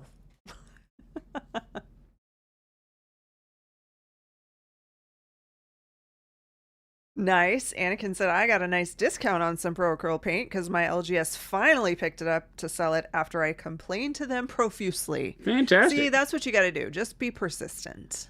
Well, just keep poking them. You know, but don't burn we never know your store. And we're always happy to have new stores on board. Yeah. A lot of stores do not make the bulk of their revenue from wargaming. Yeah. And whether it's GW, painting, whatever, a bunch of them as we all know, a bunch of them make the bulk of their revenue from Magic the Gathering, Poke cards. And so whether they have somebody on staff who is really, built to handle, the idea of painting and what all the different paint lines are, to them it just all looks the same. It's whichever one's easier to get, and we understand that. It's never the best thing as a company to hear when somebody says, oh, you're just like Tooth and Coats. It's like, but then how are you going to explain to them you're not? Yeah. If they don't understand exactly. painting. Yeah. That's the thing we run up against a lot, is that there's a tremendous amount of LGSs that just don't know anything about wargaming. They have GW because they know it sells, and they have some game tables. It's the ones that have hobby night, the ones that have, a community of painters. Those are the ones that we really go after and that's why we're not in a lot of stores that, sometimes people will see, we're all over the country. We've got 600-ish stores, 500 very active stores. Mm-hmm. And, but it's not going to cover everywhere because we still have metros where there just aren't stores that care is the problem. That's one of the reasons why we're opening up the Experience Center so that we can start, showing how you can be profitable with running just a wargaming store without card games. Not that card games are bad. I love card games. And that's why we're, our sales team is always happy to reach out because they can give them all kinds of details and more info about, the benefits of. We talk to them different Pro than the Quell. distributors do. For sure. Because we talk to them about, how to be profitable and what they can be doing to elevate the community and get more people involved. And distributors are just trying to push product. Oh, that's awesome. Justin said my LGS sends out an announcement on their Discord every time a new Monument order arrives. Awesome. Only store in Rhode Island selling your products. Awesome. Fantastic. There only needs to be one good one. We don't have to saturate and be in every store. No. That doesn't, as a matter of fact, I tell the sales team all the time, I'm not trying to be in every store. I'm trying to be in the right stores. Yeah. The stores whose customers talk good about them, who enjoy going there, who know that they get good support when they go there. That's what's important to us. Because we would rather just sell it to you directly if there's not a good store in your town. Avian said, how to bend the ear of your FLGS. Number 1, buy too much plastic crack from them. Number 2, be pleasant. 3, have the 1,000-yard stare when you wax poetic about Pro Curl. Behold, the paint appears. There are a lot of stores, though, that'll call up and say, hey. Sure would be nice if you had Pro Curl here. I'd spend so much more money. Yeah. That'll get their attention generally. Yeah. But, by the same token, there are a lot of people that will call up and say, well, I got a lot of customers asking about you. We want to bring you in. Yeah. And then we'll start asking tough questions like, okay, well, what other paints do you have? Do you have a painter on staff? Do you have somebody that knows what they're doing? Some of them get offended. Like, we just want to sell your stuff.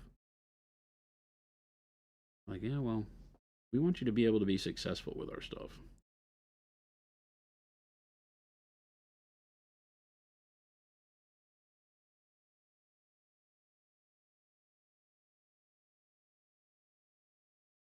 All right, did I get them all? I think I may have got them all. I think I'm caught up finally What? at 3:20. Time to go. Bye. If I missed your question, please type it in again. It helps. Because there was so much in chat, I was only really looking for the ones that we were tagged in. So if you've got a question we didn't ask or we didn't answer it, just tag Monument Hobbies and that'll help me see it. Yes, please realize. Oh, Droth. Yes, sorry. I was gonna go back to this one. Who do I follow up with on my Slick Willie's order? I DoorDashed some feta chili 9 months ago. I'm afraid it might be cold now. That's a DoorDash customer service issue. You're gonna have to contact them. Yeah, we don't. We say Dashers, please check. What is it? Please. Oh, from Bosa. Our little donut shop here has a sign on the drive-through window for Door Dashers, and it's one of those where it's like instead of going all the way across, it like goes all the way across and then it kind of goes down and then over, but it starts.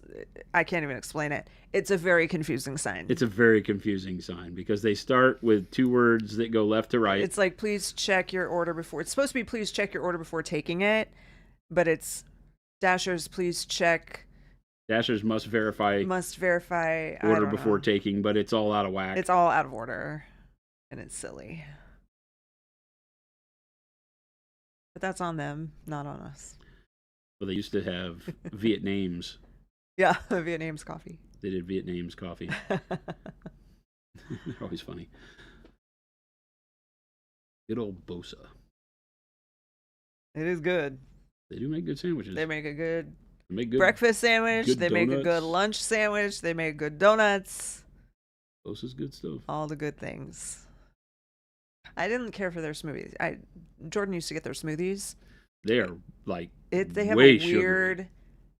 weird flavor. It's Some kind of weird sweetener flavor. Yeah, exactly. Yeah. Not a fan.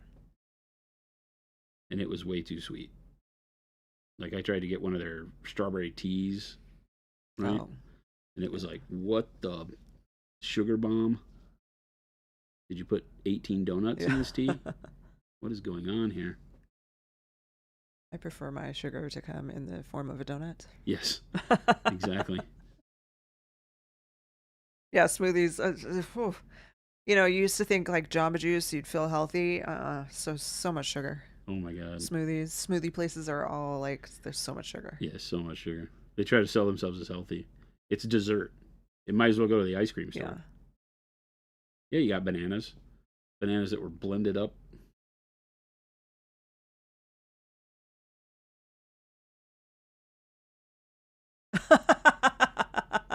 Sandwich Bro said we have a local donut / burger place called D's Donuts. People like to take a picture in front of the sign, covering up the dough D's nuts in donuts. That's amazing. I wonder if that was intentional. I went to D's Nuts. How long's that place been there? That's like the gift that keeps on giving. Like that has been around forever. Yeah. Like we have been doing the D's Nuts forever. It's a multi-generational. I think I didn't learn about it until Dr. Dre. What? I know. Oh my God. You were a sheltered child. Yeah, I was. Sheltered child. Oh, you sweet summer child.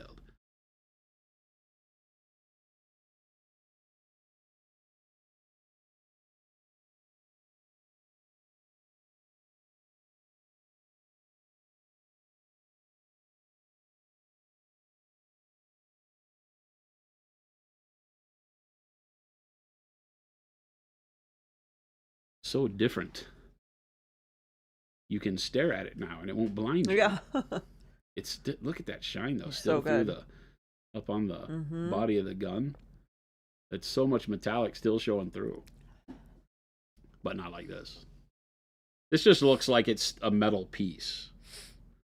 When I first showed Chris this workup, he said, I like that workup. No, but he was like, is that metal? Yeah.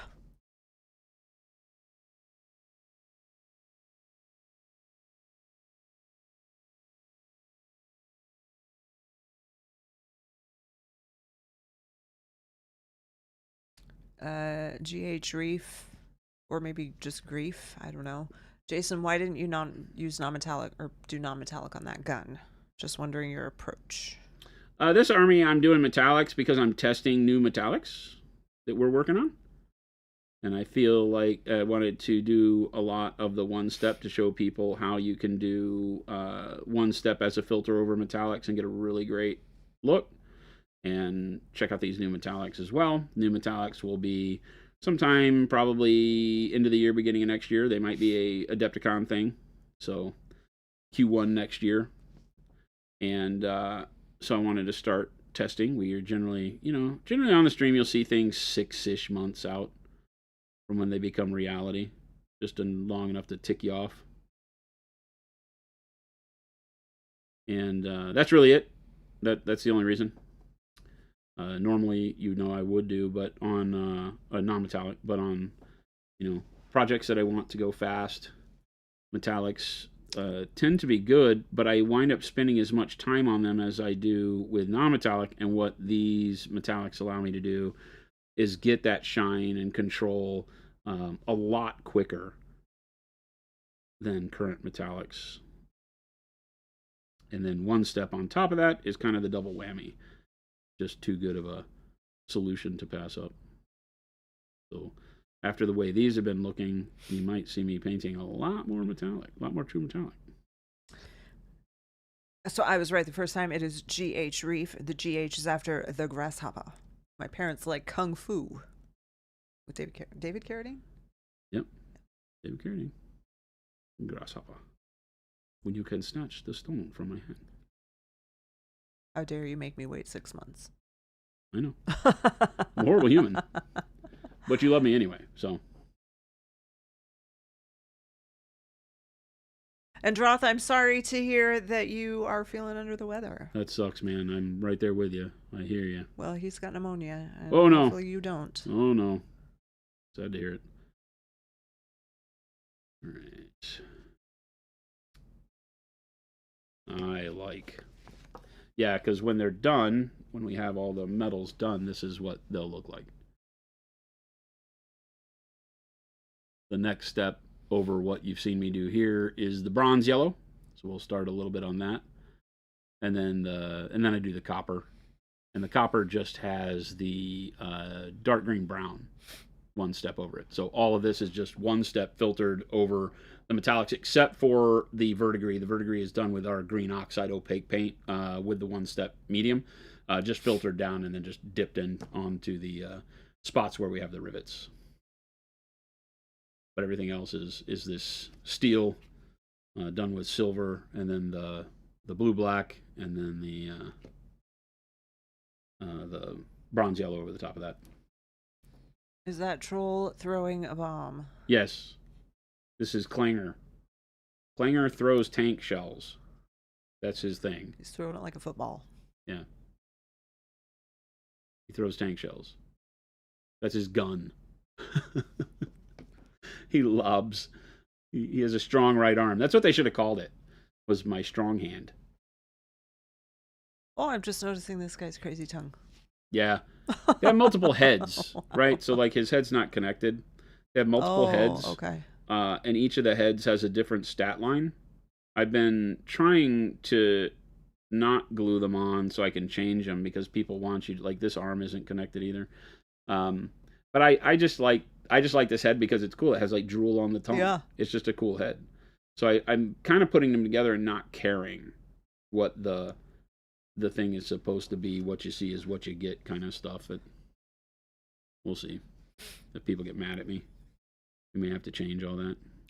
Yeah, Droth, please take care of yourself, and definitely if you don't start to feel better, don't let that just sit. Pneumonia can turn bad real quick. Oh yeah. I think this is a question for Clanger, or regarding Clanger. What color did you use for the leather strappies? Warm brown into dark orange brown and orange brown is how I've been doing the leather on these guys. And then I varied it up depending on how much leather is in a particular area, you know. The thing that I typically do with browns is I'll come up with a couple of concoctions that I like, and then I'll just work back and forth between them. So, you know, you might see one troll have, you know, the straps be one color and another be another. So I'll do a little bit more darkness on that cannon. And then I wanted to do black on this guy, on his cannon. Will we be going on another date? Nope, never. Never. Never again. She was not That worth was... it. Not worth it. She just talked all yap, yippity yap all night long. Couldn't get her to shut up. Jeez, Pete's. The waitress was like, wow, where'd you get this one?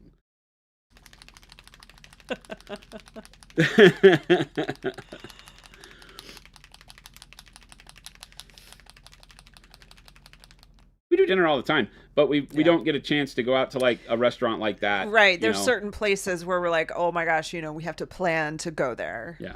And that you got to get a reservation. You have to make a reservation, you know, because like they're that. very particular. Every now and then, like her birthday's next Thursday, and so she wants to go out to dinner. So maybe go get a steak. Maybe go check out Durant's. I was kind of thinking of steak places. What's the place that closed down, got bought, and now is open? That's again? Durant's. Yeah. But there's a couple other places that I want to try out that I've been wanting to try for steak. So yeah. Thank you. It's next week. So that's about half and half. 1 step medium and 1 step black, and then boop, squidge of water. We're going to be doing her birthday celebration, birthday bash next Thursday. Birthday bash. We'll go ahead and tell you that the giveaway will be next Thursday on Jen's birthday. What? But in order to be entered in the giveaway, you'll have to give her a present. Yeah. So it's kind of a backhanded giveaway. So you got to bring something nice. All right, I haven't ever done the black over a metallic, so let's go for it. Let's just do it. Let's just do it.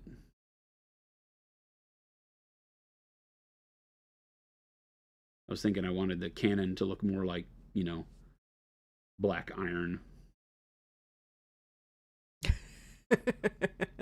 Yes, your presence is the present. Wait a minute. Don't let them get away with that.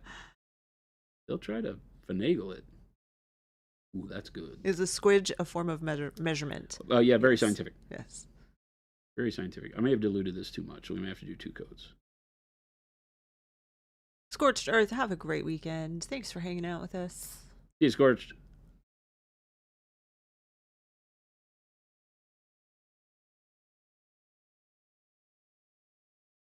Yeah, I definitely diluted that down too much. One squidge is half a schlanky. Schlanky. I completely forgot that I was supposed to get a mustache and be Chris. Yep. Some other time. When you least expect it. Supposed to cosplay Chris today. That's right. You're supposed to be like, Schlinky. You're supposed to be like, what a great segue I did. That's a great segue. To Hums the Loom. To Hums the Loom. The thing is to Chrisisms, you can just make it up. Because while they're occasionally the same, they don't really make enough sense to anybody to notice. Magic and prunes. Oh my God, that's the best one. Magic and prunes. Oh my God, the fact that you just did that. Clip that. Clip magic and prunes. For someone who doesn't like free pub, he sure gives Segway a lot of it. Does Segway even exist anymore? What? The thing, the rideable thing? Well, yeah, the thing. I don't know. The guy who invented it like rode it off a cliff or something. What? I think it was on accident. No. Yes. He was trying to show it. Look what it can. Ah! Yes. Oh, yep. See, Sandwich Bro just said that the founder died after his Segway wouldn't stop and fell off a cliff. Whoa! What a way to go. Well, there you go. They're still around and they make great Segways. Oh my God, that's great. I'm gonna put some more black in there. Boom Honker said, is Kithgard the army you've enjoyed playing the most of the ones you've tried, or just the minis you've most enjoyed painting? Probably more the latter. I'm a big fan of the kind of whimsy of trolls. So I feel like what really gets me going is the look of them. I do a little before I put more black in this. I'm gonna put a little bit of black shade on the steel too. This is a really good color, just very diluted like this. Droth, we know, but it's not as funny. I haven't played but 2 games with them, and that was with Craghorn. If you know the armies. So I'm looking forward to tonight. I'm gonna play my Bugatti Bomb list. I've had to kind of jank a list together because I don't have all the models I need yet. I looked around and one of the orders that I did isn't here yet. I thought it was. So I have to work around not having some of the models I need. I'm missing one of the big frogs, and a unit of steelbacks, which are the big armored guys. So I don't have that, but we'll see. I think that with Warmachine, the thing that is somewhat true all the time is that I just love the game. So what army I'm playing is not as relevant unless I'm going to like tournament, you know. So I'll be honest with you, if I'm playing a tournament, then I want to know I am putting together a list that can win and all of that. But GH Reef, enjoy. That sounds wonderful. What's that? Thanks as always for the great time and info. Have a great weekend. Time for sunset dinner on the beach. Ooh, Hashtag date right. night. Hashtag tiki bars. All right. We don't do that in Arizona. No, That's not the kind of first date there's that no we beach. can have. And if there were, like the outdoor in the winter ones, I can see doing. Yes. But not no. We're not trying to be on a patio right now. Mm-mm. Justin, did you come by Monument Hobbies? We're right down the street from the Biltmore.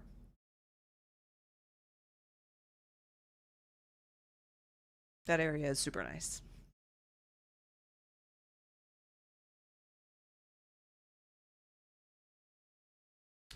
We do have some lakes, but we're not lake people. Oh, it was 11. I thought you meant just recently. Yeah, we weren't here 11 years ago. Oh, wow.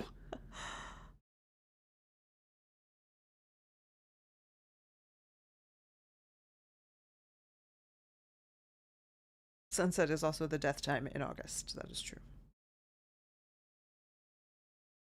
You try to drive somewhere, go in that direction, and yeah. The big ball of fire in the sky Pointing Very right in angry. your eyeballs. Very angry. Not your friend. Not your friend. We'll have to keep working on that. Get some more on there. Do another layer. It's a little wet, so I don't want to do another layer. I kind of didn't wait long enough for that one, but I was able to work that out. Yeah, so Sandwich Bro, this is our humid time of year. Yeah. Let's see what it is right now. 13%? I mean, it's been in like the 40%. Is it? No, I don't know if it is right now, but it feels like 100% to the ones that when we don't ever have. It's 19 right now. 19. I was going to say it's under 20 still, but beware of scorpions in Arizona. Yeah. At the Biltmore. Okay, some bronze yellow. Don't say it. Don't say it. Jen's supposed to be doing the. What happens when I say bronze yellow? I don't know. With your Chris impersonation. Oh, I don't know that one. That's new. Bronze yellow is one step, and I don't know those yet. What does he say? I'm not going to tell you because I hate it. You have to tell. Oh, he sings a sound. Okay. He makes the sound of some sort. He sings a song. It was all bronze yellow. Ah! You bastages. The Coldplay sound. I thought we were friends. I don't know how I've missed that. The Coldplay song? Yeah. It was all bronze yellow. Bronze yellow. Oh, I hate it. Hate it. Hate it. The heck with that guy.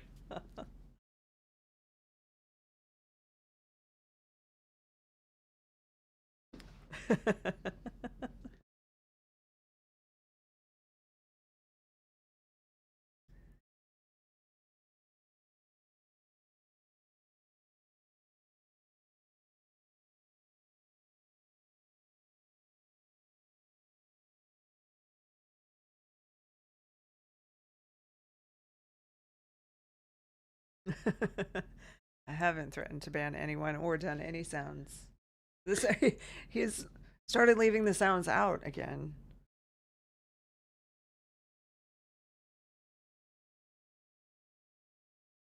The finger is not nearby. The what? Oh, the touch of bronze. The touch of bronze finger? Is not anywhere that I can see. He might have hidden that from me. But I do have the pickle, which I'm not going to play. No, I'm not. It goes on too long. It goes on way, way, way too long. And now Jason's doing it anyway, so.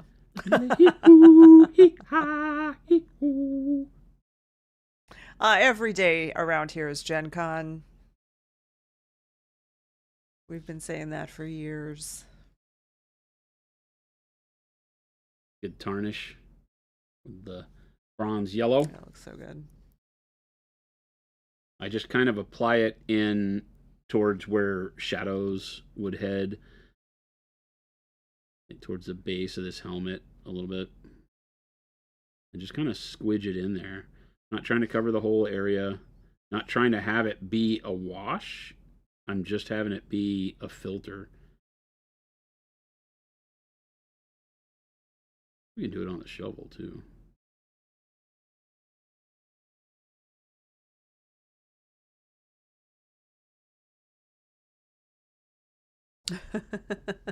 We need a Gen Con t-shirt for next year's Gen Con. Gen Con for next year's Gen Con. Yes. Joth Chris is like the little brother you never had. Aww.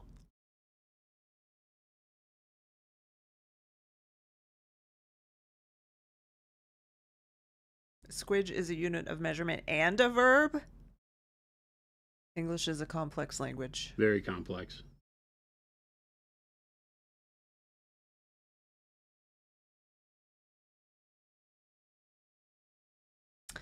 Morpheus said, how do you feel about pinning models? I recently painted Fulgrim Transfigured and felt like it could have used some more stability. Yeah, I mean, if you need it, I think it's great. A lot of times models that need pinning tend to feel like you can't pin them where they want to go because the areas are too skinny. So I get a little frustrated with that sometimes. But yeah, I'm a big fan. If it needs it, do it.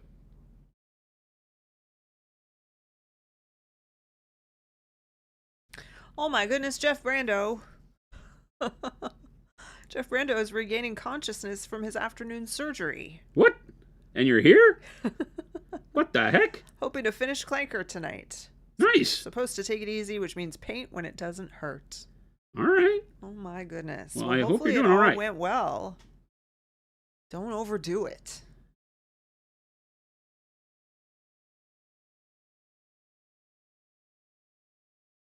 Jason does have the air horn, I think. I haven't heard it in a while, so I don't know, actually. I don't have the air horn. No? Oh, yeah. Oh, yeah. The Yes. I do have that.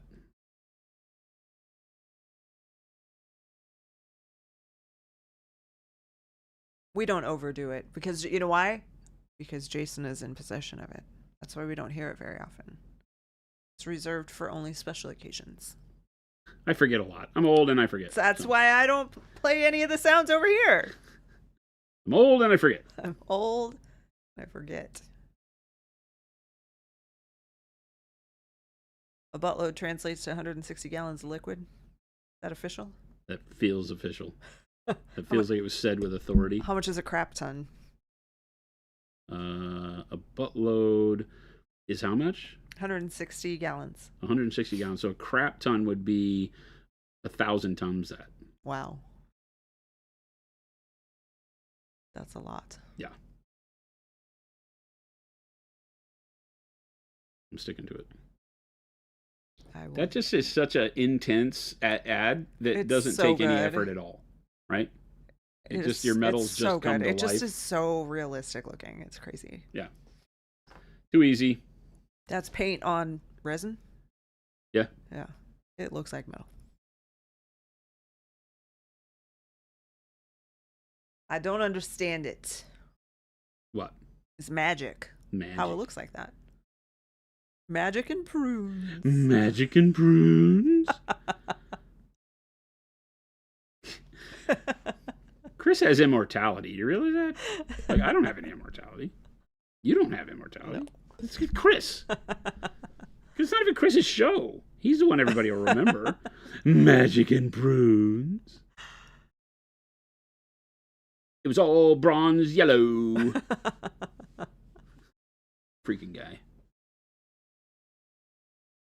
Ascended Fox, hello. Ascended Fox said, how go the goblins/ogres? What? These are trolls. Pygmy trolls. They're little froggy trolly things. Little froggy trolly things. They're totally offended.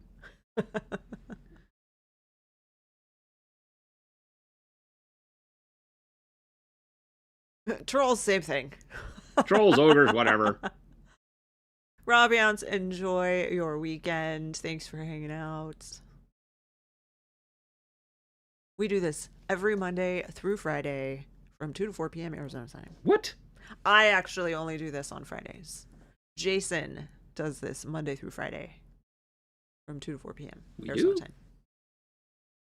I mean, if it's not you, it's a very realistic imposter. Because I watch it on my TV every day, and it sure looks and sounds like you. Oh, well.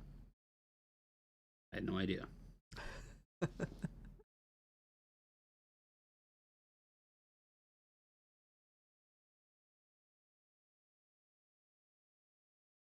Somebody said we've been doing this for 10 years. 10 years? I'm not even 10 years old. How's that possible? That was me telling the guy out there.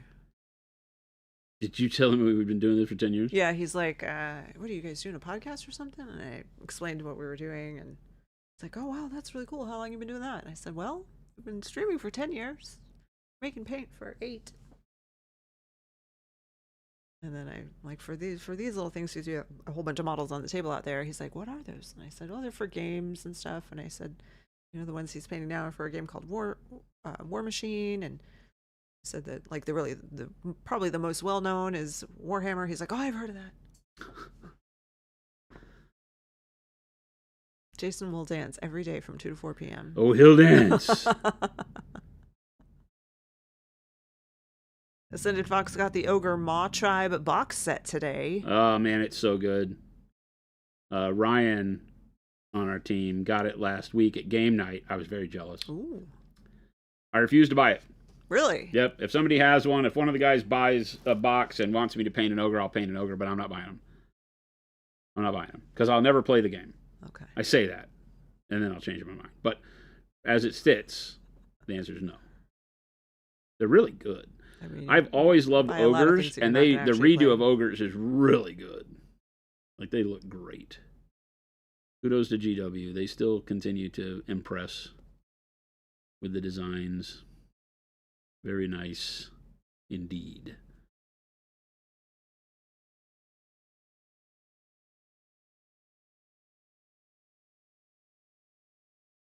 Is it the other way? Ascended don't need to play them to get them? Is that what you meant? Well, you don't have to, but I have a lot of armies right now. And I'm trying to finish armies. I have decided to tell chat to kick rocks. I'm finishing armies. You guys make fun of me. I won't stand for it anymore. And so in order to keep that hype going, I got to finish armies. So we're not buying any armies that I can't finish. That's the story. Don't you know, don't you know?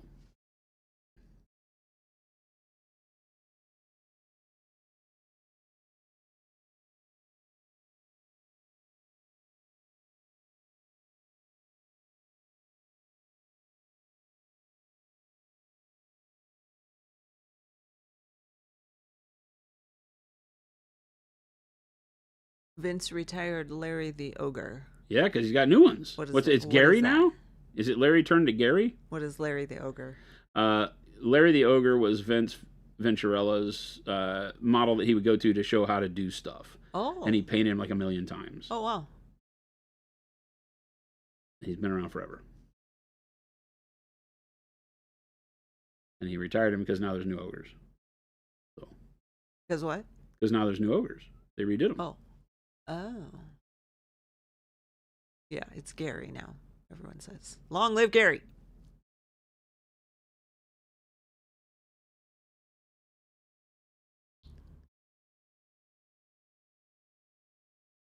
Larry has been a trooper. He earned his retirement. Gary has big shoes to fill.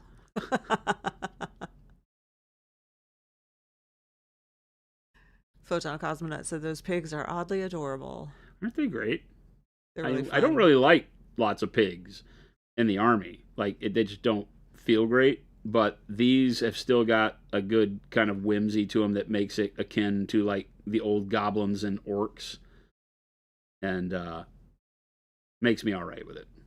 I feel like they're pretty cool. They're pretty cool. Like this guy standing on his tippy toes on top of his backpack so that he can get the mortar shell in there. Yeah, he's not quite tall enough even then. And this little guy's looking out. He's too short to see in the rangefinder. So it's pretty cool. They're pretty okay, I guess.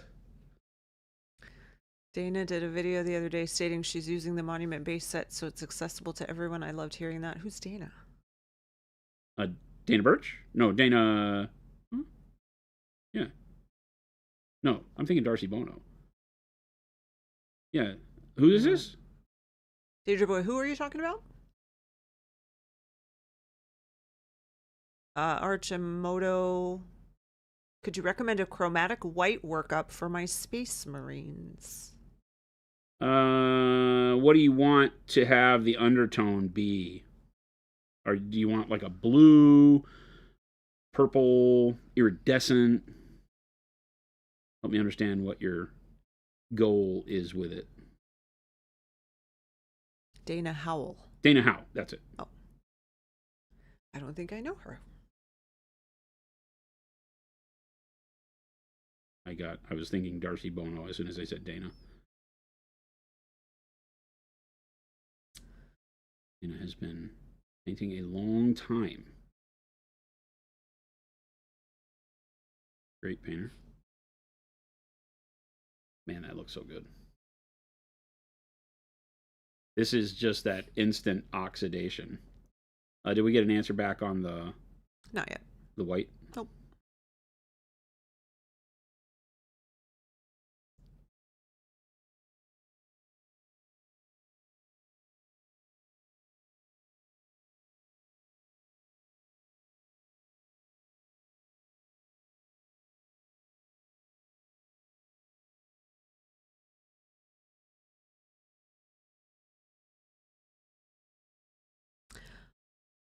Fucking always said I forgot you were live right now. What time is Warmachine tonight? My son and I are planning to come out to learn. Oh, heck yeah. It is at 6 is when people start showing up. Some of the guys may be up there. The rest of the team has been going up there like much earlier in the day to start playing other games. Like I said last week, they went up and did a bunch of Zone Mortalis and stuff like that. They went up at like noon. Like at noon, yeah. They were playing for a long time before I even got there. But I don't know if they were doing that this week. I didn't ask. I know that Chris and Gabe said they'd see me there tonight, so we'll be there. But I shoot to get there around 6. I usually, after we finish up stream, I will sit around here and get all my army list stuff together. Although I have it. It's all the stuff that I'm painting right now, so it's all magnetized. Put it on a tray. Hit the road, Jack. Droth, we'll get to that question after he finishes up the white workup for the Space Marines. Arkamoto said I was thinking of a blue undertone. Blue undertone. Okay, great. I really we have a video on our YouTube channel called Painting White Without White, and I think that's a really, really good way to look at it because it's done on a Tau Ghost Keel. And it shows you the way you can do through grays and blue grays to get a really nice white that doesn't necessarily feel, too dingy when it's blue. So it's done through slate gray, I think dark gray blue, or Payne's gray, slate gray, and gray blue, and then into the cool gray. And then eventually like bright neutral gray and then white as an edge highlight. So that works really well. And you can leave it to where it feels more blue, not just in the deepest shadows, but that can extend outward more if you get rid of some of the neutral grays towards the end. That can work really well and gives you the idea of white without it being bright, right? You still have the ability to do white, as you can see on the highlights. Because you can see the edges are still done with titanium white, and that's kind of the way I like to do it, so that I have a way to highlight it. Because you can't highlight pure white, so if you use pure white in the armor, then you're never going to get a highlight for it, and it'll be looking one-dimensional. So that's a good way to do it. I think really it's I like using transparent white. You'll see it in the way that I paint wings when I'm doing white. Is that like the white wings on Dante here? I have underpainted it with dark purple, turquoise, hot pink, the dark hot pink, and then yellow, warm yellow. And then I've done transparent white over the top of that. And the transparent white then brings the white into play, but it lets all of those other colors show through. So it gives me kind of a pearlescent. And that's really neat. And you can then play with a lot of colors there if you want to and get a really nice kind of mother of pearl almost feeling armor. They can get as white as you want. This I have done, looks like a little bit of maybe a dry brush with white over the top of it. But I would go back and then line the edges of the wings with titanium white, which I never did, to brighten them up more. That gives you the ability to get that ghostly color underneath it. The transparent white does a fantastic job, just airbrushed over the top or brushed over the top, of letting those colors show through, and then you just keep layering until you get the level of white that you want. So that's a real good way to do it, no matter what undercolor you're doing. Over on TikTok, Hexworks Studios, do you ever paint airplanes? Do I ever paint airplanes? Man, it's been a long time. Not really. On this stream, mostly miniatures for like more. Yeah, I came from the world of scale modeling, as did so many of us that have been painting for so long. I've been painting for well over 45 years. And for me, scale modeling is where all that started. And so I have painted my fair share of everything. I was never a big ship guy, but I did do all of the carriers from Midway era in World War II, so the Hornet and the Enterprise and all that kind of stuff. So I've done a lot of that. My biggest thing, though, that has kept me in painting, 3D things has been wargaming miniatures. Okay, Droth's question. Do the washes have a solvent? I went over an area with petroleum brown wash and it appeared to be dissolving the one step I had applied an hour earlier. Well, okay, they have a solvent. That solvent is water. They do not have any other solvents. They're all water-based paints. So the solvent is water in a water-based paint. So no, there's nothing else that would remove paint other than that paint having been applied either too thinned with water so that the resin did not allow it to adhere to the model, at which point if you thin something only with water and apply it very thin like a one-step color or a wash, you may need to apply a varnish over the top of that to act as the resin. That's why we make stuff like the one-step special sauce and glazed wash medium so that you can thin opacity but maintain a resin, because the resin is what causes the paint to stick. If you thin just with water, like I always talk about, not only do you reduce the opacity, the viscosity, but you also reduce the adhesion because you're eliminating the ability for the resin to hold as strong. So if you thinned the one step a little much and then applied a wash over it, and the wash kind of re-wets that area where the resin is not strong, that could be a thing. I'm not saying that's what you did, but think on that. If they think in your application. But no, there's no solvent other than water in them. So, like, for example, you're using the one step very thin right now. Could that potentially happen if you put something, like if you put a wash on top of it? No, because I used a lot of the special sauce and not much water. Gotcha. And the special sauce has resin, the same resin as one step in it. That's why you thin with mediums as opposed to water, because mediums have resin, they just don't have color. Okay. So they thin the opacity, sometimes thin the viscosity, but they keep the resin there so that it still has the same strength when you're done. Gotcha. That's why I think one step medium is probably the best medium we make by far, because it thins viscosity, makes it runnier, not quite like water, but more like water. Adds resin back into the paint to keep it strong, and dilutes the opacity so that you can do stuff like glazes and filters like I'm doing right now. That's right. I do remember seeing you using the mixing cups. Oh, yeah. Josh said it was unthinned one step. Yeah, it shouldn't. If you're seeing it move after the fact, then it isn't curing long enough. I said it may have been me being too rough with a number 6 synthetic. Could be that you're pushing too hard on it too, because remember, anytime you're doing that, it's a very thin layer of paint, number one. So, washes, any filter that you do one step, things like that, is applying a fairly thin, physically thin layer of paint at the end of the day. And, when it does, then if you push hard, like if you dry brush hard over the top of it, with a very wet paint or something, then you could wind up moving it. But it shouldn't. Like, you've seen me on stream do it millions of times, and it doesn't ever have a problem. But being patient, lighter touch, all of those things will help you out a lot. And if you can't troubleshoot it on your own by trying out, maybe a lighter hand, you can always contact support. Yeah. Mo and Beard Science, have a great weekend. Mo, you out of here? Mo is out of here. Have a good one. So is Beard Science. Good luck on all your hot dates. Oh, who had the date last week? Did we ever find out how that went? Oh, somebody was going on a date. Yeah. With like a nerd. Yeah. Right? Like a nerdy girl that asked him out. Yeah. Who was it? Remind us. We want to know. Like Death Spawn or something, maybe? Oh, yes. Third coat is a charm with the black.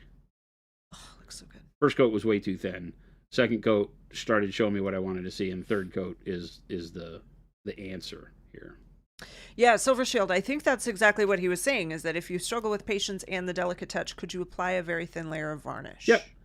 Yeah, varnish is a good way, although I will tell you this, if you struggle with patience, then the varnish isn't helping, because that adds to the time you have to give it before you can go after it, right? The varnish has to dry too. But yes, the the ability to have paint be stronger, that varnish will add more resin over the top of things that didn't have a lot of resin. That's why you use varnish when you're doing things like dry pigments, weathering pigments and such, because that will help adhere those things that don't even have any resin. The weathering pigments don't have any resin in them. They're just regular pigment.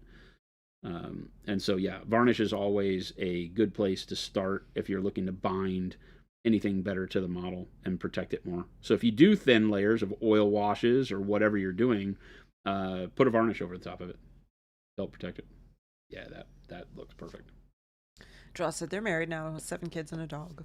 Well, Stan said if they're not here, it obviously went well, if you know what I mean, or not. Waka, and it's waka. a Dateline episode. Yeah, it could be a Dateline episode waiting to happen. What the heck? You never know. Follow-up question from Tech Badger. After mixing in glaze wash medium, I still had to add quite a bit of water to get the consistency I wanted. Would you say the one-step special sauce works better as a wash medium than the wash medium itself? Boy, at the risk of watching sales of glazed wash medium plummet, I believe that special sauce could take the place of it now. It has become so good in my journey that I think that its lowered viscosity helps it be everything at once. And you don't see me having to add a lot of water because of that lowered viscosity. The fact that the resin is there already, it is very, very good. I would not be displeased if the whole world, started buying one step instead. I just need to plan for that. We just need to tell the team to we need to plan shift for that. Their focus a bit. We need to plan for that because one step medium is going to sell out really quick if that's the case. But I think that it does better at the things that Glaze and Wash wants to do. The only thing that I will say is that the Glaze and Wash medium will not have as an intense tint effect over the entire model, right? It will push most of your pigment into the recesses and not leave so much staining the top areas. So that's what you have to be careful of with the one-step medium. The one-step medium will let a lot more of the pigment of the paint that you're using stay on all parts of the model it touches, and that may be too much staining for you, too much tint strength. So you just got to think in terms of what you're looking for. There's a reason for both of them. That's why we made both of them. It wasn't meant to be replaceable. But if you're careful as you're adding, then yeah, I think the one-step medium can literally do the job. That looks great. It's 4:05. What? It is after hours. Gotta say it. I mean, all Friday is after hours. By law, we can do anything we want. Is that what you say? It's legally and acceptable to do whatever. What no, he says it's legally and something. I forget what he says. What do you say, Chet? Help me remember. I know it's. He says that we can. Legally and technically we can do anything technically we want. And legally we can do anything we want. Yeah, and I'm like, that's not how that works, but yes, okay. Technically and legally we can do anything we want. I was like, that's not, those are not, they can't, don't. Always so hard with Chris. Always so hard with that man. They all know legally and technically. I knew the legally part. See, he's immortal. We just chumps. Like, we're not going to be remembered. We don't do anything cool. Definitely not. Especially not you. I just paint stuff. I at least read everyone's questions. I just paint stuff. Yeah. Nobody cares. The show would go on without both of us. It's the Chris show. It's the Chris show. Damn it, Chris. Damn it, Janet. This is going to look great. Michael Holtz. Sounds like a hot date. Enjoy. Don't put your hand in the blades. What? The heck? Said goodnight. I got a date with a lawnmower. Uh-oh. That's a hot date. I see what you're saying. Yeah. I see what you did there.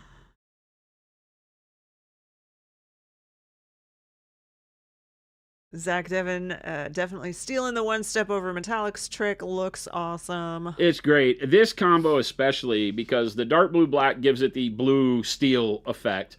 The bronze yellow, as you see as I'm doing it in the shadows, gives it that kind of oiled steel, right?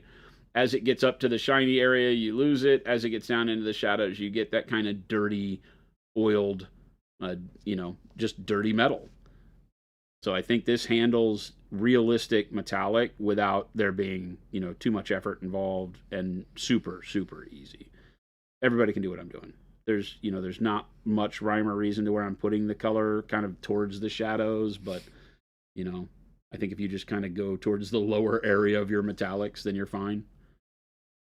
And you see I'm wiping it off first on my thumb palette so that I don't have a lot of material to just kind of have it act like a wash. I don't want it to pool up around rivets and such. I just want it to give a little coloring in the background.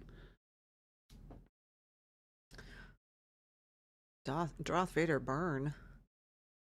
Droth said, I'm gonna be real honest. The reason I kept watching initially was because Chris was amusing. Bastage. Not because of any good painting. Bastage. Hobby tips. Jason's wisdom and experience. Zach Devin wants to know if you've tried the turquoise over copper yet. I bet that would be really cool. The one step? Yeah. No. It would be great for the a filter, but I think you still need a little bit more opacity for the actual verdigris. Oh. Interesting. Tech Badger said, so a good way to look at it would be a thin general coverage is where the glaze and wash is better, but if you want to push pigment into recesses, then use special sauce? Well, no. What I mean is that if you want to push pigment into recesses only, go to the recesses. The glaze wash is going to be better because it's not going to allow the paint to stain the upper surfaces as much as one step will. One step, as you can see, as I'm painting it, it stays where I put it, right? It's meant to turn the entire surface it touches a color and also push more pigment like a wash into the recesses. A wash doesn't want to leave as much color on the high spots. So that's the big difference between the two. That's where they're built differently. One step medium, if you use it right, if you dilute it enough, it'll act like just like a wash, the way you actually want a wash to work. So that's what I'm saying. Once you get used to one step, you may find yourself not really using the glaze wash medium as much. Sandwich Bro. Come on. You know the answer to that. What's that? Said Jason has wisdom? Oh my God. These people. See? Why do I even do this? Learned something from this stream. Why do I even do this? I am sure. Droth did say in all caps, Jason is great. Don't twist it. It was just that Chris humor that made me be like, oh. Chris has no humor. Watch this for a minute. Chris has no humor. I mean, he said Chris was amusing. Chris has no humor. Rogue Leader Echo said, Chris is great. We just can't tell him that. Chris got everything he knows from me. That's the whole thing. And is that one step straight out of the bottle, or did you add more special sauce? I've added more special sauce. This is half and half special sauce and then a tiny squirt of water because I just can't get away with not using water. It's just built into what I do. The more and more I use one step as a filter, the less and less water I use, though. So I'm getting better. A new thing for me. Even though we've been processing this for, coming up on a year with playing around with it and figuring it out, it's been, it's still a new way to use paint. And I'm figuring new things out with it every day. Doing the metallic on this stuff is something that I think is worth its weight in gold. Obviously, it does so well with being able to do just simple filters like that. I can pop it on there and it doesn't look like I painted it. It just looks like that oily sheen where it's up underneath the hinge point there and underneath the barrel, but you won't, even if I pop in super close, you don't see brush strokes with it. It just blends so well and looks natural. So if you were doing like the heat staining on the end of a barrel, this would be the way to go. You just use like blue, scarlet, and orange, or rust. And you can do the heat staining on a barrel, and it just has so many uses. You look at that, and that's made out of metal. What do we mean by these people? We mean you people. You freaking people. Any tips on brush storage? Yes, a brush vault. What did you do? Oh my goodness. What happened? Ah, okay. Oh, it says ah. There you Danger Boy, yes. Back to what I was starting to say. A brush vault. It's our awesome little brush case. Brush vaults are awesome. Yeah. Great way to. Danger Boy said, my cat just knocked everything over and I want a new system. That'll do it. Brush vault. Yeah, the brush vault is great. It's what I travel with all the time.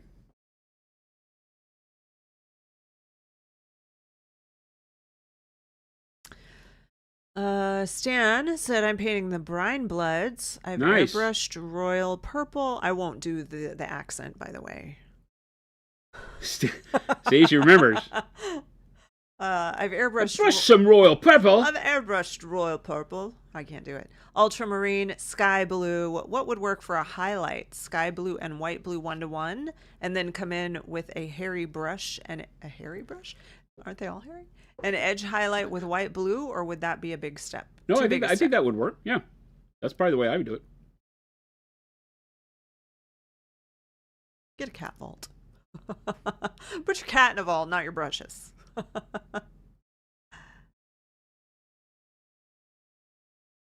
Photon Cosmonaut wants to know, Jason, where you find your inspiration for color schemes. Do you see stuff while out and about? Photos from social media, paintings, photographs, etc., or do you just experiment and find it out? I would say it's probably all of the above. All of the above, yeah. There are times where I see something out and about where I'm like, ooh, I know what I could do with that. And then I'll take a picture, and you'll find pictures on my phone occasionally of everything from other models I've seen to, random things that are out in the wild, everything. It just depends on if I'm paying attention, and you can find all sorts of inspiration out and about. I'm always, I think that one of the key things in becoming a confident artist, if that's a thing that we can say, is starting to recognize when what you're looking at doesn't have to be anything that you're painting, right? Like if I see a color on a bird, it's a lot of people have a hard time distinguishing that, well, I'm not painting birds, right? And it sounds silly to say it that way, but that's the truth. A lot of people can't think of what they're looking at in any way other than what it represents literally.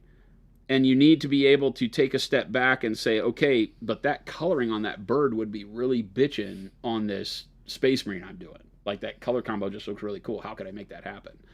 And so being able to detach the reality of what you're looking at from what you could use it for is a big deal. And so once you start doing that, then everything you look at out in the world becomes an opportunity to have, an inspiration for color, contrast, material, whatever you're looking at. So just always remember that as you're out traipsing about.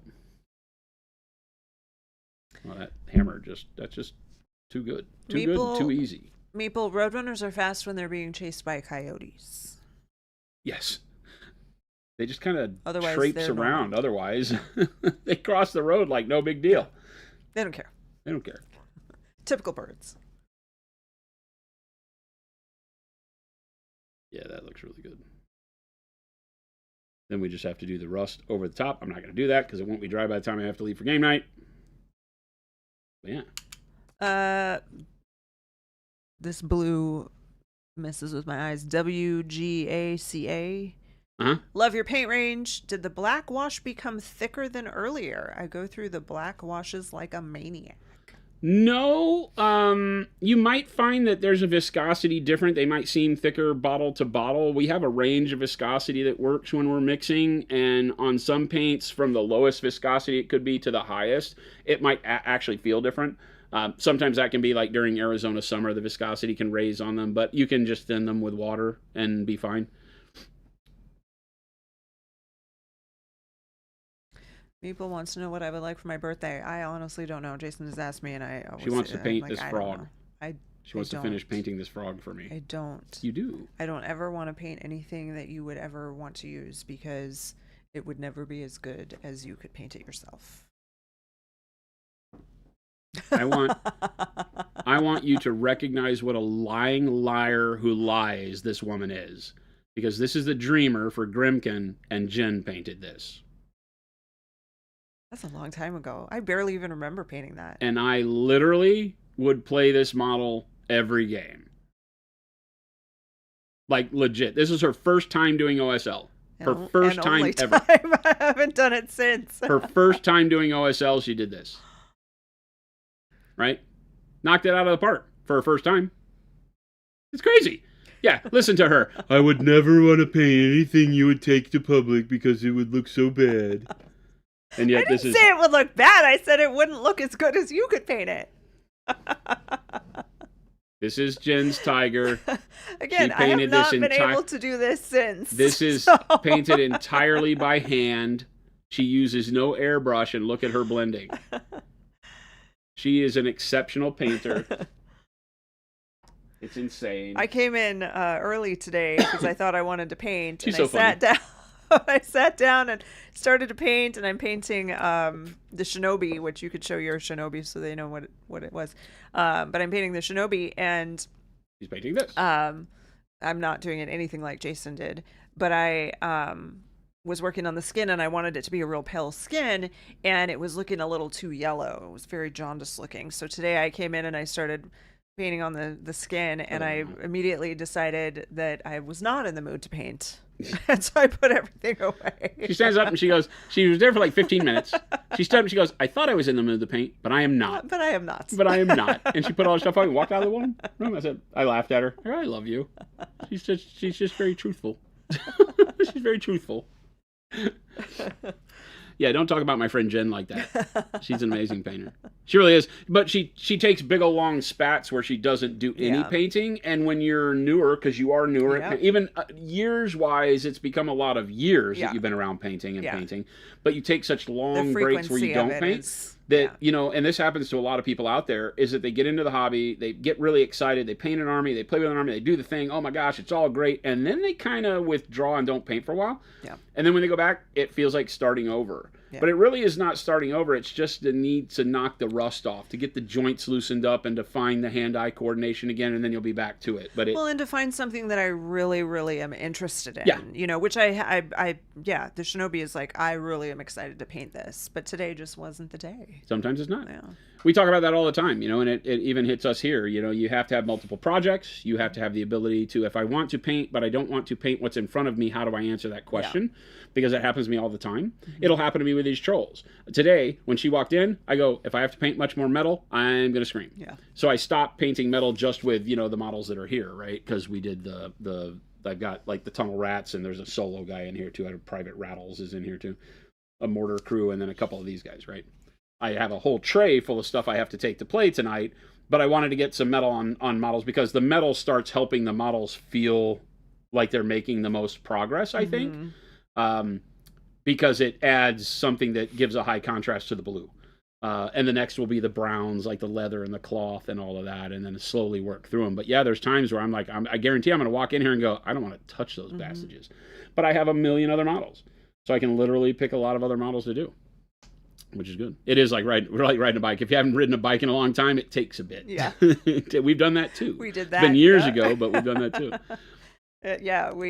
We did. We went to a little bike pub crawl thing, and we rented bikes because we don't have bikes. Mm-hmm. And we picked up the bikes, and Jason's like, when's the last time you rode a bike? And I'm like, probably when I was like 14. It had been a long time for me, but I jumped right on it and was like, woohoo! It came back to me pretty quick. There was one moment that got a little dicey when we were not on that. We were on like a dirt path. Yeah. Where I was like, oh, I don't know what I'm doing. Yeah. Yeah. The monthly challenge model is always nice. The monthly challenge always gives you something to turn to when you're, you know, like add in when you're tired of the project you're working on and stuff like that, for sure. The last year has helped me. I used to do digital art and art school, but painting now has helped get to learn to actually control the brush. 100% Black. Yeah. The thing that we miss in digital art is how paint moves. And the way paint moves is so much a part of what we actually do, right? So being able to get clean models is 100% how the paint moves, right? It's not it's skill and practice, but it's how the brush moves the paint. How do you, it's why I always say that the biggest thing you should work on is keeping the paint inside the lines. Make sure the paint stays where it's supposed to go. Because the thing that will make every paint job look messy, no matter how good you are, is when that color goes over the line. Well, I mean, and that's kind of probably that's why I said, I'm like, I need to get some better brushes, because I just grabbed, I mean, it was a couple of weeks ago, I'm like, I feel like painting. And I don't have any stuff. I don't have any brushes here. I grabbed a couple of Jason's old brushes, and now that I'm past, I'm starting to move away from just my base coats. I need to have a brush that allows me to be a little more precise. Yeah. So when we go over to Clarendon next week, I need to grab. Well, when you're when you're doing base coats and all the things like you said, you can be sloppy with it, right, and that's fine. It's like I'm comfortable, and it can be very frustrated. I'm comfortable with the ugly phase, Yeah. And you can get very frustrated very quickly if when you turn to do your detail, it gets outside the line. Right. You have a straight which hair is on the brush. Kind of what was happening today, and your tools can be a big limiter, and the worst thing is you can get used to the way your tools work and get kind of, I think, lazy about it, and then wonder why your models don't look as good. Yeah. And it really is about tightening up your brush strokes, Yep. right? So that's why I say practice your brush stroke, practice keeping paint where it's supposed to go. As infantile and juvenile as that sounds, these are adult coloring books. Yeah. And the idea with a coloring book is to keep inside the lines. And if you can keep inside the lines, then color choice starts helping your progress, but you can do it with monochrome and stay inside the lines, and it looks great. So. Yeah. And Stan, that's what I said. We don't have any product here in this building. So if I come here with just a whim, I don't have access to everything that we make. You do know you own the company. Yeah, it was something that none of us really thought about, and it's been a long time, right? It's been a year now that we moved over to Clarendon. Mm-hmm. But we don't have the ability to just go grab for manufacturing stuff for the studio anymore. The store will help a lot, but Chris has been doing a great job of coming through and seeing what's empty and such. Yeah. But it's up to us to grab our brushes. Yeah, and on a Friday, it's not like I can even call over there and say, "Hey, someone bring me a brush," because it's closed. Yeah. They don't work on Fridays. They're all at home being lazy.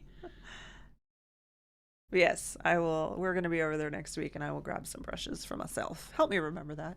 Zach Devin says you've only been painting 6 months, but you already end up with a project that your buddies want you to paint for them as something to do on the side. Yeah, nice. It's crazy, right? Because, if especially I see this happen a lot with groups that get into the hobby for the first time, and you have like 4 or 5 buddies that start playing the game, and one of them will be the painter. Not even because they're a fantastic painter, but because they love painting. Yeah. And it's so funny to watch them be like, wow, all my friends want me to paint all their stuff. I'm like, come on, man. But nice bosses. We work a 4-day work week. We seem like horrible bosses Monday through Thursday. Yeah, they still work the same number of hours as a standard work week. Awesome They draw. just cram it into four days. Awesome job. It's always a really good feeling when somebody asks you if you would paint for them. Yeah. Right? Because it means that they have taken a shine to what you're doing, and that's always a good positive affirmation, right? Yep. Nobody can live without some affirmation, and it's always nice to have a big thumbs up occur when you do something that you enjoy and have other people recognize it. And painting, I think, is one of those where whether you're painting models or you're painting canvases or painting the side of buildings or whatever it is you're doing, you do it for the visual pleasure of others and yourself. So, but it's also really cool when people see something you've painted and it makes them want to try it. That's even better. That looks really cool, and I bet you had fun. I would like to try that. That's kind of how I started. That's what our whole experience center is for, is that we are hoping we can spread the love of what we do to other people and give them a place to come do it and actually physically experience it with people who also love it, so that it gives them a better, because a lot of people will maybe go buy some paints and go home and get stuck because they're just in a bubble and they don't know what to do. And that's the worst place, because you're like, yeah, I can go watch a YouTube video, but it isn't like sitting next to somebody and watching a brush move. Yeah. As much as this is rad, if you were able to sit here, it would be amazing. Like 10 times more amazing to sit next to people while you're painting and see how quick you get it done. So, Willow of D on TikTok. Yes. The giveaway this week was on Wednesday, maybe? Yeah. I don't know. Tuesday or Wednesday. Go back Neo. Huh? We gave away a Go Bag Neo? Yeah, gave away a Go Bag Neo. I will tell you this, Willow, there will never be a giveaway on Friday. Because I don't know how to do it. She's afraid to run it. She's afraid to run it. She don't want people yelling at her. I don't want to touch it. Monday through Thursday, That's it. But follow us on social media. They always announce it, what day the giveaway is. And our Discord, join our Discord. Christopher usually posts up, hey, we're doing a giveaway today. So Half Acre, you can move to Phoenix and I will have you build all of my models. It'll be great. Panic Bomb, awesome. You're doing the Thornfall Pigs too? Chris is loving his. I think he's going to try Arcadius tonight. I can't guarantee that, but I think he's trying to play with Arcadius tonight. Zach says I even get to play against some of the models on the weekends. Oh, the models that you've painted? That's awesome. Yeah. Are you putting a big glass window where we can all watch stream? No. We thought about that, but we don't have the room to put as many game tables and to move the studio out to the common area. It's in a pretty different part of the building. But we are talking about in here having a way that we can have a live audience, because we're changing the table that the guests sit at, or that we sit at when we do the review and stuff, and that will be able to be kind of modular, so where we could probably get maybe 10 people in here, and that would be kind of fun. Yeah. So we might do like tickets, or golden tickets or something, that you can get and come and sit and watch a stream live with Chris and I. If we can control people, we might have to have heavy bricks to throw at people if they start getting rowdy. You can't be a live audience and heckle Chris. Jeff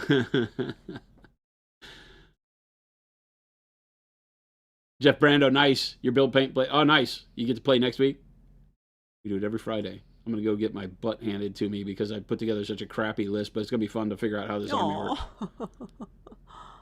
I just don't have all my models, so it can't really do what it wants to do, but it can get close. You don't even have them in your position. No, you're waiting I thought they were here and they weren't. I thought one of the boxes that I got was them, but it wasn't. Oh, so. Bummer. I think there's something supposed to be delivered tomorrow. That's probably them. I'll build them over the weekend. But everybody, thank you so much. When you make your paint station, will people have to bring their own supplies? Meeple, we will have supplies for everybody to use. You will check them out like you do with... like if you were going to the pool hall and getting a rack of balls, or going to the bowling alley and renting shoes or whatever, you'll be able to come in empty-handed and pay a fee and be able to use whatever you want. Airbrushes, paints, brushes, the whole nine. We'll have all that for you. Or you can bring in your own stuff. So it's either or. We want to be able to handle people that just kind of want to come on vacation or show up on a weekend and they're in the area and they don't forgot to bring their stuff. Great. You can pay like $5 and use everything you want, So it'll be very light. But we just need to be able to pay for the cleanup and all that, the material used and all that stuff. But yeah, we'll have everything here. Everything will be here. It's awesome. Johnny P. Games, you got to bring your own shoes. We're not going to rent shoes. No, we're not renting shoes. We're not renting shoes. Willow, we are based in Phoenix, Arizona. Yeah. Guess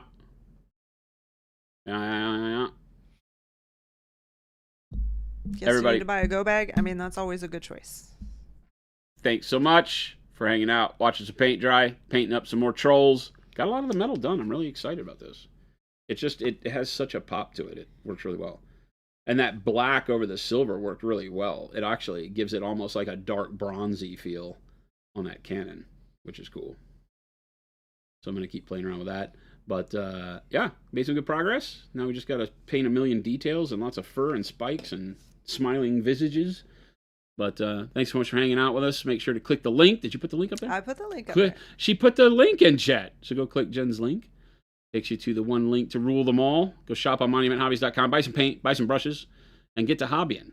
Don't wait on us. Go turn your own gray stuff amazing with all the info we give you.